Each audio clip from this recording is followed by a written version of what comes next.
മരണത്തെ ജയിച്ചു ഉയർത്തെഴുന്നേറ്റ ദൈവപുത്രനായ യേശു ക്രിസ്തുവിൻ്റെ നിസ്തുല്യമായ നാമത്തിൽ ട്രൂത്ത് ഫൈറ്റേഴ്സിൻ്റെ എല്ലാ പ്രേക്ഷകർക്കും ഞങ്ങളുടെ സ്നേഹ വന്ദനങ്ങൾ. സൂറ ഇഖ്ലാസിൽ അള്ളാഹുവിനെക്കുറിച്ച് പറഞ്ഞിരിക്കുന്ന പൊള്ളത്തരങ്ങളാണ് നാം ഈ വീഡിയോയിലും പരിശോധിക്കാൻ പോകുന്നത്.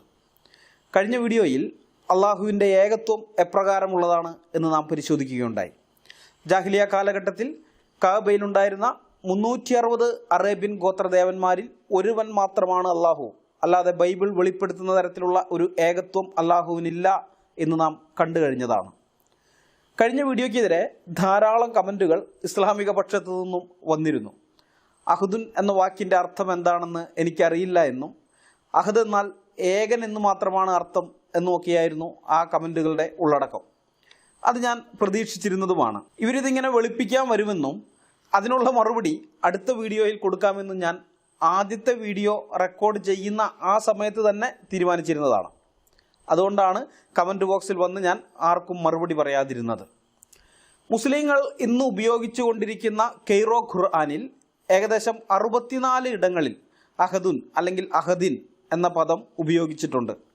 അതിൽ സൂറത്തുൽ ഇഖ്ലാസിലെ ആദ്യ ആയത്തിൽ മാത്രമാണ് ഈ വാക്കിന് ഏകൻ എന്നർത്ഥം ഇവർ കൊടുത്തിട്ടുള്ളത്. അതേ സൂറത്തുൽ ഇഖ്ലാസിലെ 4ാമത്തെ ആയത്തിലും അഹദുൻ എന്ന വാക്കുണ്ട്. പക്ഷെ അവിടെ അതിൻ്റെ അർത്ഥം ഏകൻ എന്നല്ല, അതിൻ്റെ ഒറിജിനൽ അർത്ഥം തന്നെ, അതായത് കൂട്ടത്തിൽ ഒരുവൻ എന്ന അർത്ഥം തന്നെയാണ് അവർ കൊടുത്തിരിക്കുന്നത്. സൂറ ഇഖ്ലാസിൽ കുൽ ഹുവ അല്ലാഹു അഹദ് എന്ന 1ാം വാക്യത്തിലും വലം യകുൻ ലഹു കുഫുവൻ അഹദ് എന്ന 4ാം വാക്യത്തിലും അഹദുൻ എന്ന വാക്ക് വരുന്നുണ്ട്. അതായത് 4 ആയത്തുകൾ മാത്രമുള്ള ഒരേ സൂറയിൽ 1ാമത്തെ ആയത്തിലും 4ാമത്തെ ആയത്തിലും ഒരേ വാക്ക് വരുന്നു. പക്ഷെ അർത്ഥം രണ്ടിടത്തും രണ്ടാണ്. 1ാമത്തെ ആയത്തിൽ ആ വാക്കിന് ഏകൻ എന്ന അർത്ഥം ഇവർ കൊടുക്കുമ്പോൾ 4ാമത്തെ ആയത്തിൽ അതേ വാക്കിന് കൊടുക്കുന്ന അർത്ഥം കൂട്ടത്തിൽ ഒരുവൻ എന്നതാണ്. മൗദൂദിയുടെ തഫ്ഹീമുൽ ഖുർആനിൽ 4ാം വാക്യം പരിഭാഷപ്പെടുത്തിയിരിക്കുന്നത് അവന് തുല്യനായി ആരുമില്ല എന്നാണ്. ഇത് വായിക്കുമ്പോൾ നമുക്ക് കൂട്ടത്തിൽ ഒരുവൻ എന്ന അർത്ഥം അവിടെ ഇല്ലല്ലോ എന്ന് തോന്നാം. അതുകൊണ്ട് ഞാൻ വേറെ ചില പരിഭാഷകൾ കൂടി തരാം. അമാനി മൗലയുടെ തഫ്സീറിൽ ഈ 4ാം വാക്യം പരിഭാഷപ്പെടുത്തിയിരിക്കുന്നത് അവന് തുല്യനായിട്ട് യാതൊരുവനും ഇല്ലതാനും എന്നാണ്. കെ വി മുഹമ്മദ് മുസ്ലിയാർ കൂറ്റനാടിൻ്റെ വിശുദ്ധ ഖുർആൻ വ്യാഖ്യാനത്തിൽ ഈ 4ാം വാക്യം പരിഭാഷപ്പെടുത്തിയിരിക്കുന്നത് അവനോട് തുല്യനായി ആരും അല്ലെങ്കിൽ ഒന്നും ഇല്ല എന്നാണ്. ഇവിടെ കൂട്ടത്തിൽ ഒരുവൻ എന്ന അർത്ഥം കൃത്യമായിട്ട് വരുന്നുണ്ട്. അത് അല്പം കൂടെ വിശദമായി മനസ്സിലാക്കാൻ ഞാൻ ഇംഗ്ലീഷ് പരിഭാഷയും കൂടി തരാം. And there is none comparable to him എന്നാണ് ഈ പരിഭാഷയിൽ നാം കാണുന്നത്. ഇനി വേറൊരു ഇംഗ്ലീഷ് പരിഭാഷ നോക്കുകയാണെങ്കിൽ അവിടെ നമ്മൾ കാണുന്നത് and there is nothing comparable to him എന്നാണ്. നമുക്കറിയാം, കമ്പയർ ചെയ്യണമെങ്കിൽ, താരതമ്യം ചെയ്യണമെങ്കിൽ ഏറ്റവും കുറഞ്ഞത് ഒന്നിലധികം സംഗതികൾ ഉണ്ടായിരിക്കണം. ഒരു സാധനത്തിനെ മാത്രം നമുക്ക് താരതമ്യം ചെയ്യാൻ പറ്റില്ല. ഒന്ന് മറ്റൊന്ന്, ഇത് രണ്ടിനെയും കൂടി ചേർത്ത് വെച്ചാൽ നമുക്ക് താരതമ്യം ചെയ്യാൻ പറ്റുകയുള്ളൂ. And there is nothing comparable to him എന്നിവിടെ പറയുമ്പോൾ ഉദ്ദേശിക്കുന്നത് ഈ ലോകത്തുള്ള സകല മനുഷ്യരെയോ മറ്റ് ജീവജാലങ്ങളെയോ വസ്തുക്കളെയോ എന്തിനു വേണമെങ്കിലാകട്ടെ അതിനെല്ലാം എടുത്തുകൊണ്ട് വന്നാലും അവയിൽ ഒന്നുപോലും അള്ളാഹുവിനോട് തുല്യമായി വരില്ല എന്നാണ്. അതായത് ഒരു വശത്ത് അള്ളാഹു, മറുവശത്ത് ജീവനുള്ളതും ഇല്ലാത്തതുമായി ഈ പ്രപഞ്ചത്തിലുള്ള സകല വസ്തുക്കളും, പ്രപഞ്ചത്തിലെ സകല വസ്തുക്കളും അടങ്ങിയ ആ കൂട്ടത്തിൽ നിന്ന് ഏതൊന്നിനെ എടുത്താലും അതൊന്നും അള്ളാഹുവിനോട് തുല്യമാകുകയില്ല എന്നാണ് ഇവിടെ പറയുന്നത്. എന്ന് വെച്ചാൽ സൂറ ഇഖ്ലാസിലെ ഈ 4ാം വാക്യത്തിൽ അഹദുൻ എന്ന വാക്കിൻ്റെ അർത്ഥം കൂട്ടത്തിൽ ഒരുവൻ എന്നാണ്. 1ാം വാക്യത്തിലും അതേ അഹദുൻ എന്ന വാക്കുണ്ട്, പക്ഷെ അവിടെ അർത്ഥം ഏകൻ എന്നാണ്. 4ാം വാക്യത്തിൽ അഹദിൻ്റെ അർത്ഥം കൂട്ടത്തിൽ ഒരുവൻ എന്ന്. എങ്ങനെയുണ്ട് സംഗതി? എന്ത് ഉഡായിപ്പാണ് ഇവർ കാണിക്കുന്നതെന്ന് കണ്ടോ? അറബി അറിയാത്തവരെ പറ്റിക്കുന്ന പഴയ കാലമൊക്കെ മാറി എന്ന് ഇസ്ലാമിക പണ്ഡിതർ ഇനിയെങ്കിലും അറിഞ്ഞിരിക്കുന്നത് നല്ലതാണ്. ഖുർആനിലെ ഒരു വാക്കിൻ്റെ അർത്ഥം അറിയാൻ കഷ്ടപ്പെട്ട് അറബി പഠിക്കേണ്ട കാര്യമൊന്നുമില്ല. ഖുർആൻ.com എന്ന ഇവരുടെ വെബ്സൈറ്റിൽ കയറി നോക്കിയാൽ മതി. സൂറ ഇഖ്ലാസിലെ 1ാമത്തെ ആയത്തിലുള്ള അഹദ് എന്ന വാക്കിന് ദി വൺ എന്നാണ് ഇവർ അർത്ഥം കൊടുത്തിരിക്കുന്നത്, ദ വൺ. 4ാം വാക്യത്തിലേക്ക് വരുമ്പോൾ അവിടെയും അഹദുണ്ട്, പക്ഷെ അർത്ഥം എനി വൺ എന്നാണ്. ദ വൺ എന്നതും എനി വൺ എന്നതും അർത്ഥത്തിൽ വളരെയധികം വ്യത്യാസമുണ്ട് എന്ന് നമുക്കറിയാം. ഈ അഹദ് എന്ന വാക്കിന് ഒറ്റയ്ക്ക് നിൽക്കാൻ സാധിക്കുകയില്ല. ഇംഗ്ലീഷിൽ വൺ ഓഫ് എന്ന് പറയുന്നതിന് തുല്യമായ അർത്ഥമാണ് അഹദുൻ എന്ന വാക്കിനുള്ളത്.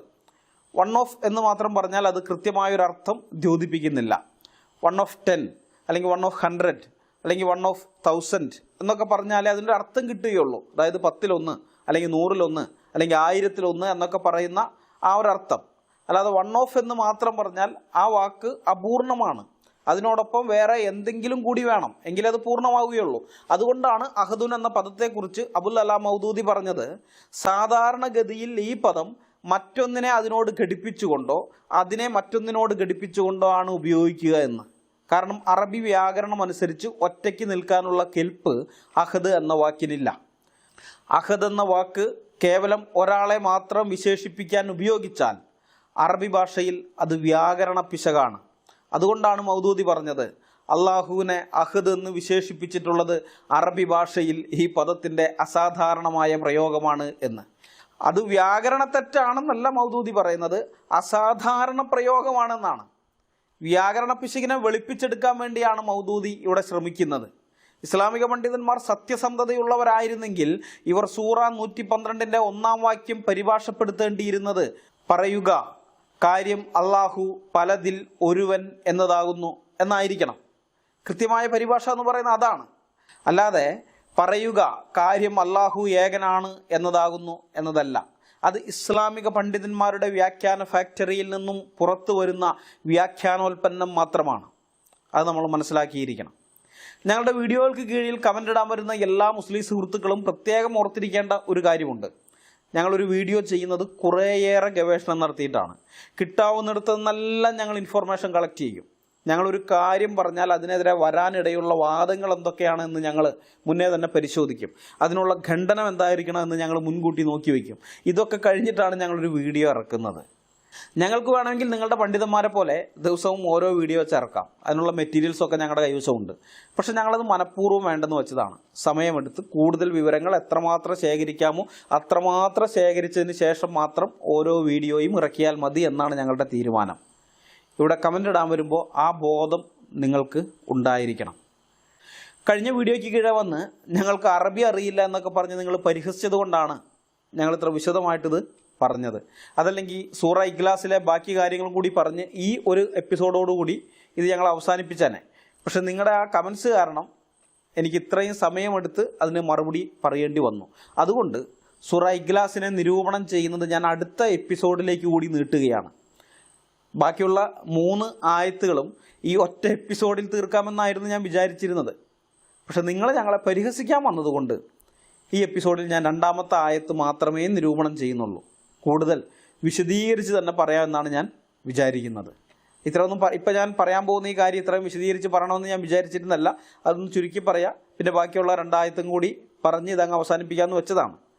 പക്ഷെ നിങ്ങൾ കളിയാക്കിയതുകൊണ്ട് പരിഹസിച്ചതുകൊണ്ട് മാത്രം വിശദീകരിച്ച് പറയാമെന്ന് വെച്ചിരിക്കുകയാണ്. നിങ്ങളൊക്കെ പരിഹസിച്ചാൽ ഞങ്ങൾ പിന്മാറുകയില്ല.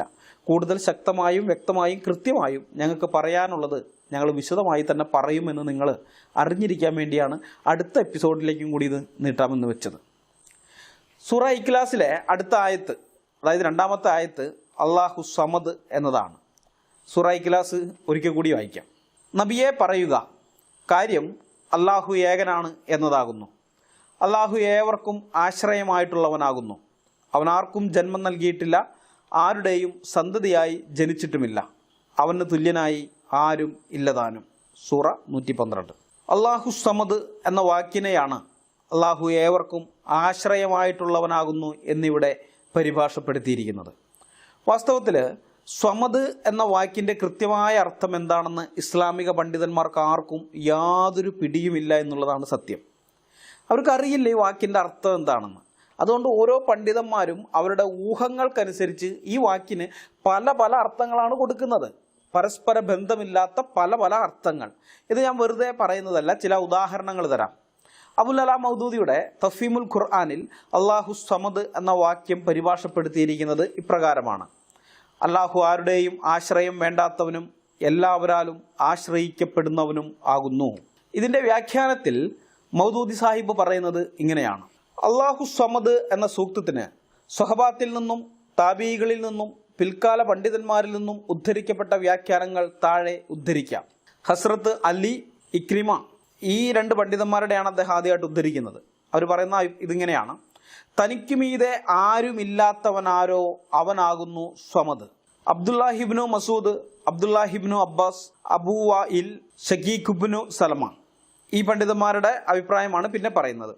ആത്യന്തിക തലത്തിലെത്തിയവനും സമ്പൂർണമായ നേതൃത്വത്തിലുള്ളവനുമായ നായകൻ. സ്വമദ് എന്ന വാക്കിന്റെ നിർവചനം വേറെ ചില പണ്ഡിതന്മാരുടെ കൊടുത്തിരിക്കുന്നതാണ്. ഇനി ഇതിൽ പറഞ്ഞിരിക്കുന്ന ഈ ഇബ്നു അബ്ബാസ് ഉണ്ടല്ലോ, അബ്ദുല്ലാഹിബ്നു അബ്ബാസ്, ആ ഇബ്നു അബ്ബാസിന്റെ മറ്റൊരു അഭിപ്രായം, മനുഷ്യൻ ആപത്തുകളിലും അത്യാഹിതങ്ങളിലും സഹായം തേടുന്നത് ആരിൽ നിന്നാണോ അവനാണ് സ്വമദ്.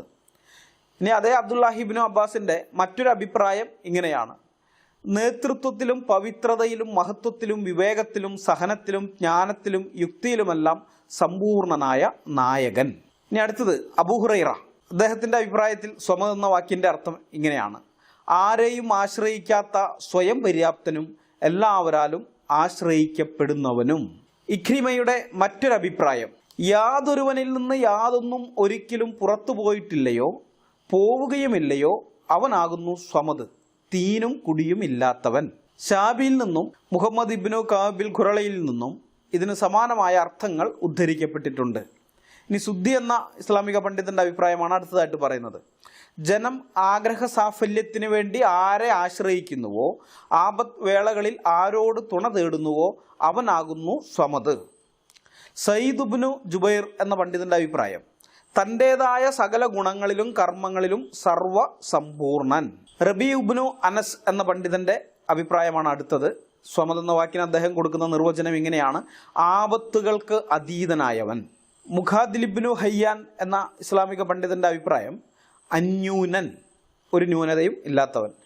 ഇബ്നു ഖൈസാൻ എന്ന പണ്ഡിതന്റെ അഭിപ്രായം: യാതൊരുവന്റെ ഗുണങ്ങളാൽ മറ്റാരും വിശേഷിക്കപ്പെടുന്നില്ലയോ അവനാണ് സ്വമദ്. ഹസൻ ബസ്വരി, ഖതാദ എന്നീ പണ്ഡിതന്മാരുടെ അഭിപ്രായം: എന്നെന്നും നിലനിൽക്കുന്നവൻ. ഏതാണ്ട് ഇതേ അഭിപ്രായങ്ങൾ മുജാഹിദ്, മാമർ, മുറദുൽ ഹമദാനി എന്നിവരിൽ നിന്നും നിവേദനം ചെയ്യപ്പെട്ടിരിക്കുന്നു. മുറദുൽ ഹമദാനിയുടെ മറ്റൊരു അഭിപ്രായം ഇങ്ങനെയാണ്: സ്വന്തം ഇഷ്ടപ്രകാരം എന്തു വേണമെങ്കിലും തീരുമാനിക്കുന്നവനും പ്രവർത്തിക്കുന്നവനും കൽപ്പിക്കുന്നവനും തൻ്റെ തീരുമാനം പുനഃപരിശോധിക്കേണ്ടതില്ലാത്തവനും അവനാണ് സ്വമദ്. ഇനി ഇബ്രാഹിം നഖൈ എന്ന ഇസ്ലാമിക പണ്ഡിതന്റെ അഭിപ്രായം: ആവശ്യങ്ങളുടെ പേരിൽ ജനങ്ങളാൽ അവലംബിക്കപ്പെടുന്നവനാരോ അവനാണ് സ്വമദ്. അബൂബക്കറിൽ അൻസ്വാരി എന്ന പണ്ഡിതന്റെ അഭിപ്രായം: യാതൊരു നായകനു മീതെ വേറൊരു നായകനില്ലയോ, ജനങ്ങൾ അവരുടെ ആവശ്യങ്ങളിലും പ്രശ്നങ്ങളിലും ആത്യന്തികമായി അവലംബിക്കുന്നത് ആരെയാണോ അവനാണ് സ്വമദ് എന്ന് വിളിക്കപ്പെടുന്നത് എന്ന കാര്യത്തിൽ ഭാഷാവിശാരദന്മാർക്കിടയിൽ ഒരു തർക്കവുമില്ല. സജാജിന്റെ അഭിപ്രായവും ഇതിനോടടുത്ത് നിൽക്കുന്നു. അദ്ദേഹം പറഞ്ഞു: നായകത്വം ആരിൽ അവസാനിച്ചിരിക്കുന്നുവോ, എല്ലാവരും തങ്ങളുടെ ആവശ്യങ്ങൾ സാധിക്കുന്നതിന് വേണ്ടി ആരെ ആശ്രയിക്കുന്നുവോ അവനാകുന്നു സ്വമദ്. ഖുർആനിലെ ഒരൊറ്റ വാക്കിന് ഇസ്ലാമിക പണ്ഡിതന്മാർ കൊടുത്തിരിക്കുന്ന അർത്ഥങ്ങളാണ് നമ്മൾ ഈ വായിച്ചു കേട്ടത്. ആ വാക്കിന്റെ കൃത്യമായ അർത്ഥം എന്താണെന്ന് ഇവർക്ക് ആർക്കും അറിയില്ല. അതുകൊണ്ടാണ് ഓരോരുത്തന്മാർ വായെ തോന്നിയ ഓരോരോ അർത്ഥം അതിന് കൊടുത്തിരിക്കുന്നത്. തൂവല് കണ്ടപ്പോഴേ അതൊരു ആമയാണെന്ന് എനിക്ക് മനസ്സിലായി എന്ന് പറയുന്ന വിദ്വാൻമാരാണ് ഇസ്ലാമിക പണ്ഡിതന്മാരെല്ലാം തന്നെ. അറബിയിൽ മണ്ടത്തരം വിളിച്ചു പറഞ്ഞ് എന്തോ സംഭവമാണെന്ന നിലയിൽ അണികളുടെ മുമ്പിൽ അവതരിപ്പിക്കപ്പെടുന്നവരാണ് പണ്ട് കാലത്തെ ഇസ്ലാമിക പണ്ഡിതന്മാരല്ല. ഇന്നുള്ളവർ അറബിയിലല്ല, അവരവരുടെ മാതൃഭാഷകളിൽ തന്നെ മണ്ടത്തരം വിളിച്ചു പോകുന്നവരാണ്. ജ്യൂസ് ഉസ്താദിൻ്റെയും പല്ലുസ്താദിൻ്റെയും ഒക്കെ നിലവാരം നാം കണ്ടതാണല്ലോ. അപ്പം പിന്നെ ഒരു വാക്കിന് പല നിർവചനങ്ങൾ ഇവർ കൊടുത്തതിൽ അത്ഭുതപ്പെടാനൊന്നുമില്ല. ഇനി ഈ നിർവചനങ്ങൾ നോക്കിയാലോ, അത് മഹാ കോമഡിയാണ്.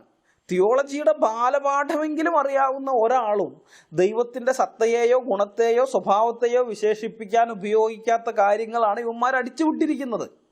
ഉദാഹരണത്തിന് സ്വമദ് എന്ന വാക്കിന് ഇക്രിമ കൊടുത്ത അർത്ഥം യാതൊരുവനിൽ നിന്ന് യാതൊന്നും ഒരിക്കലും പുറത്തു പോയിട്ടില്ലയോ പോവുകയുമില്ലയോ അവനാകുന്നു സ്വമദ്, തീനും കുടിയുമില്ലാത്തവൻ എന്നാണല്ലോ. യാതൊരുവനിൽ നിന്ന് യാതൊന്നും ഒരിക്കലും പുറത്തു പോയിട്ടില്ലയോ പോവുകയുമില്ലയോ എന്ന് പറഞ്ഞതിലൂടെ ഇക്രിമ ഉദ്ദേശിച്ചത് എന്താണെന്ന് മനസ്സിലായോ? അപ്പിയിടുകയോ മൂത്രമൊഴിക്കുകയോ ചെയ്യാത്തവൻ എന്നാണ്. കാരണം നമുക്ക് എങ്ങനെയാണ് മനസ്സിലാകുന്നതെന്ന് വെച്ചാൽ അതുകൊണ്ട് അതിൻ്റെ പുറകെ തന്നെ പറയുന്നുണ്ട് തീനും കുടിയും ഇല്ലാത്തവനെന്ന്. എടുത്തു പറയാണ് തീനും കുടിയും ഇല്ലാത്തവനെന്ന്. കാരണം തീനും കുടിയും ഉണ്ടെങ്കിലല്ലേ, അതായത് അകത്തേക്ക് എന്തെങ്കിലും ചെന്നെങ്കിലല്ലേ അപ്പിടുകയോ മൂത്രമൊഴിക്കുകയോ ചെയ്യേണ്ട ആവശ്യമുള്ളൂ. അപ്പോൾ അള്ളാഹു അത് ചെയ്യുന്നില്ല. അള്ളാഹു നല്ല ഒന്നാന്തരം പാചകക്കാരനൊക്കെ ആണെങ്കിലും തീറ്റയും കുടിയൊന്നും ഇല്ല എന്നാണ് ഇക്രീമ പറയുന്നത്. അള്ളാഹു പാചകക്കാരനാണെന്ന് ഞാൻ തമാശയ്ക്ക് പറഞ്ഞൊന്നുമല്ല, ഹദീസ് ഉണ്ട്, ഞാൻ വായിക്കാം. അബൂ ഹുറൈറ പറയുന്നു, തിരുമേനി അരുളി, വല്ലവനും പ്രഭാതത്തിൽ പള്ളിയിലേക്ക് പോയി, അല്ലെങ്കിൽ സായാഹ്നത്തിൽ, അങ്ങനെ പള്ളിയിലേക്ക് പോയിക്കൊണ്ടിരിക്കുന്ന കാലമത്രയും അള്ളാഹു സൽക്കാര വിഭവങ്ങൾ ഒരുക്കി വയ്ക്കും.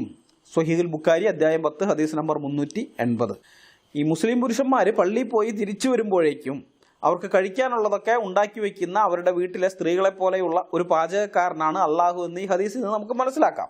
അപ്പോൾ പുള്ളി ഇങ്ങനെ പാചകമൊക്കെ ചെയ്യുമെങ്കിലും തീറ്റയും കുടിയൊന്നും ഇല്ലാത്ത ആളാണെന്നാണ് ഇക്രീമ പറയുന്നത്. അതുകൊണ്ട് അള്ളാഹു അപ്പിയിടുകയോ മൂത്രമൊഴിക്കുകയോ ഒന്നും ചെയ്യില്ലത്രേ. വാസ്തവത്തിൽ യാതൊരുവനിൽ നിന്ന് യാതൊന്നും ഒരിക്കലും പുറത്തു പോയിട്ടില്ലയോ പോവുകയുമില്ലയോ എന്ന് തിയോളജിയുടെ ബാലപാഠമെങ്കിലും അറിയുന്ന ഒരാളും ദൈവത്തെക്കുറിച്ച് പറയില്ല. കാരണം അപ്പിയും മൂത്രവും മാത്രമല്ലല്ലോ ഒരാളിൽ നിന്ന് പുറത്തു വരുന്നത്. ശബ്ദം, വാക്കുകൾ, ഇതൊക്കെ ഒരാളിൽ നിന്ന് പുറത്തു വരുന്നതാണ്. നമ്മൾ സംസാരിക്കുമ്പോൾ കേവലം ശബ്ദമല്ലല്ലോ ഉണ്ടാകുന്നത്, അർത്ഥമുള്ള വാക്കുകളാണ്. ആ വാക്കുകൾ ചേർന്നുണ്ടാകുന്ന വാചകമാണ് നമ്മളിൽ നിന്ന് പുറത്തു വരുന്നത്. അത് നമ്മുടെ ജ്ഞാനത്തിൻ്റെ ബഹിർസ്ഫുരണമാണ്. ഒരു വിഷയത്തെക്കുറിച്ച് നമ്മൾ സംസാരിക്കുന്നത് ആ വിഷയത്തിൽ നമുക്ക് എത്രത്തോളം ജ്ഞാനമുണ്ട് എന്നതിൻ്റെ അടിസ്ഥാനത്തിലാണ്. എനിക്ക് അറിവില്ലാത്തൊരു വിഷയത്തെക്കുറിച്ച് ഇന്നലെ എൻ്റെ ഒരു സുഹൃത്ത് എന്നോട് പറഞ്ഞ കാര്യങ്ങളുടെ അടിസ്ഥാനത്തിൽ ഞാൻ ഇന്ന് സംസാരിക്കുന്നതും അതേ വിഷയത്തെക്കുറിച്ച് 20-30 വർഷം റിസർച്ച് നടത്തിയ ഒരാൾ സംസാരിക്കുന്നതും തമ്മിൽ അജഗജ അന്തരം ഉണ്ടാകും. ഞാൻ ആ വിഷയത്തെക്കുറിച്ച് 1-2 മിനിറ്റ് സംസാരിച്ചിട്ട് ഞാൻ അവസാനിപ്പിക്കും, കാരണം എനിക്ക് അത്ര അതിനെക്കുറിച്ച് അറിയുള്ളൂ. പക്ഷെ മറ്റേയാൾ 1-2 ദിവസം വേണമെങ്കിൽ അതിനെക്കുറിച്ച് സംസാരിക്കും. അപ്പോൾ അതുകൊണ്ടാണ് ഞാൻ പറഞ്ഞത് നമ്മുടെ സംസാരമെല്ലാം തന്നെ നമ്മുടെ ജ്ഞാനത്തിൻ്റെ ബഹിർസ്ഫുരണമാണ് എന്ന്. ഏതൊരു വിഷയം സംസാരിക്കുമ്പോഴും നമ്മുടെ ഉള്ളിൽ ചിന്ത നടക്കുന്നുണ്ട്. അടുത്ത വാക്ക് അല്ലെങ്കിൽ അടുത്ത വാചകം എന്താണ് പറയേണ്ടതെന്ന് നമ്മുടെ തലച്ചോറിനകത്ത് നാം ചിന്തിക്കുന്നുണ്ട്. നമ്മൾ പോലും അറിയാതെ ആ ചിന്ത അവിടെ നടക്കുകയാണ്. ആ ചിന്തയാണ് വാക്കുകളായി. ഒരു വാക്കിൻ്റെ പുറകെ അടുത്ത വാക്ക്, അതിൻ്റെ പുറകെ അടുത്ത വാക്ക്, ആ ഒരു വാചകം പൂർത്തിയാക്കുന്നു, പിന്നെ അതിനുശേഷം അടുത്ത വാചകം. ഇതെല്ലാം വരുന്നത് നമ്മുടെ ചിന്തയുടെ ഉൽപ്പന്നമായിട്ടാണ്. കൃത്യമായിട്ട് ഏത് വാക്കാണ് വരേണ്ടതെന്ന് നമ്മുടെ തലച്ചോറ് കൃത്യമായിട്ട് തിരഞ്ഞെടുത്ത് നമ്മളത് സംസാരിച്ചുകൊണ്ടേയിരിക്കുകയാണ്. ഇത് നമ്മൾ വർഷങ്ങൾ കൊണ്ട് ആർജിച്ചെടുത്ത ഒരു കഴിവാണ്. കാരണം ചെറുപ്രായത്തിൽ, കുട്ടിക്കാലത്ത് നമുക്കറിയാം, വാക്കുകൾ പെറുക്കിയാണ് സംസാരിക്കും. നമ്മൾ കുഞ്ഞായിരിക്കുമ്പോൾ ആ പെറുക്കി സംസാരിക്കുന്നത് തലച്ചോറ് ജീവിതത്തിൽ സ്പീഡിൽ ചിന്തിക്കുന്നില്ല, ചിന്തിച്ചിട്ട് വാക്കുകൾ ഇങ്ങനെ തരുന്നില്ല, പതുക്കെ. പിന്നെ നമ്മൾ ഭാഷ ആർജിച്ചെടുത്ത് കഴിയുമ്പോൾ, നമ്മുടെ മാതൃഭാഷ നമ്മൾ പഠിച്ച് ആർജിച്ചെടുത്ത് കഴിയുമ്പോൾ ഈ തോട്ട് പ്രോസസ്സിങ് സ്പീഡിൽ നടക്കും. നമ്മുടെ തലച്ചോറിനകത്ത് വളരെ ഫാസ്റ്റായിട്ട് നടക്കും. നമുക്കറിയാം, ചില ആളുകളിൽ അത് നമ്മളെക്കാളൊക്കെ നന്നായിട്ട് നടക്കും. അവർ എന്ത് ചെയ്യും, നിർഗളമായി ഇങ്ങനെ സംസാരിക്കും. ചില ആൾക്കാരൊക്കെ പ്രസംഗിക്കുമ്പോൾ കണ്ടല്ലോ, വാക്കുകൾ ഇങ്ങനെ ഒഴുകി വരും. എന്നാൽ ചിലരിൽ ഈ തോട്ട് പ്രോസസ്സിങ് സ്ലോ ആയിരിക്കും. അവർ വാക്കുകൾ അടുക്കിപ്പറക്കി വളരെ സ്ലോ ആയിട്ടൊക്കെ സംസാരിക്കുകയുള്ളൂ. അപ്പോൾ എങ്ങനെ നോക്കിയാലും നമ്മുടെ ജ്ഞാനത്തിൻ്റെയും ചിന്തയുടെയും ബഹിർസ്ഫുരണമാണ് നമ്മുടെ വാക്കുകൾ എന്ന് പറയുന്നത്. ഖുർആൻ അള്ളാഹുവിൻ്റെ വചനമാണെന്നാണ് മുസ്ലിങ്ങൾ അവകാശപ്പെടുന്നത്.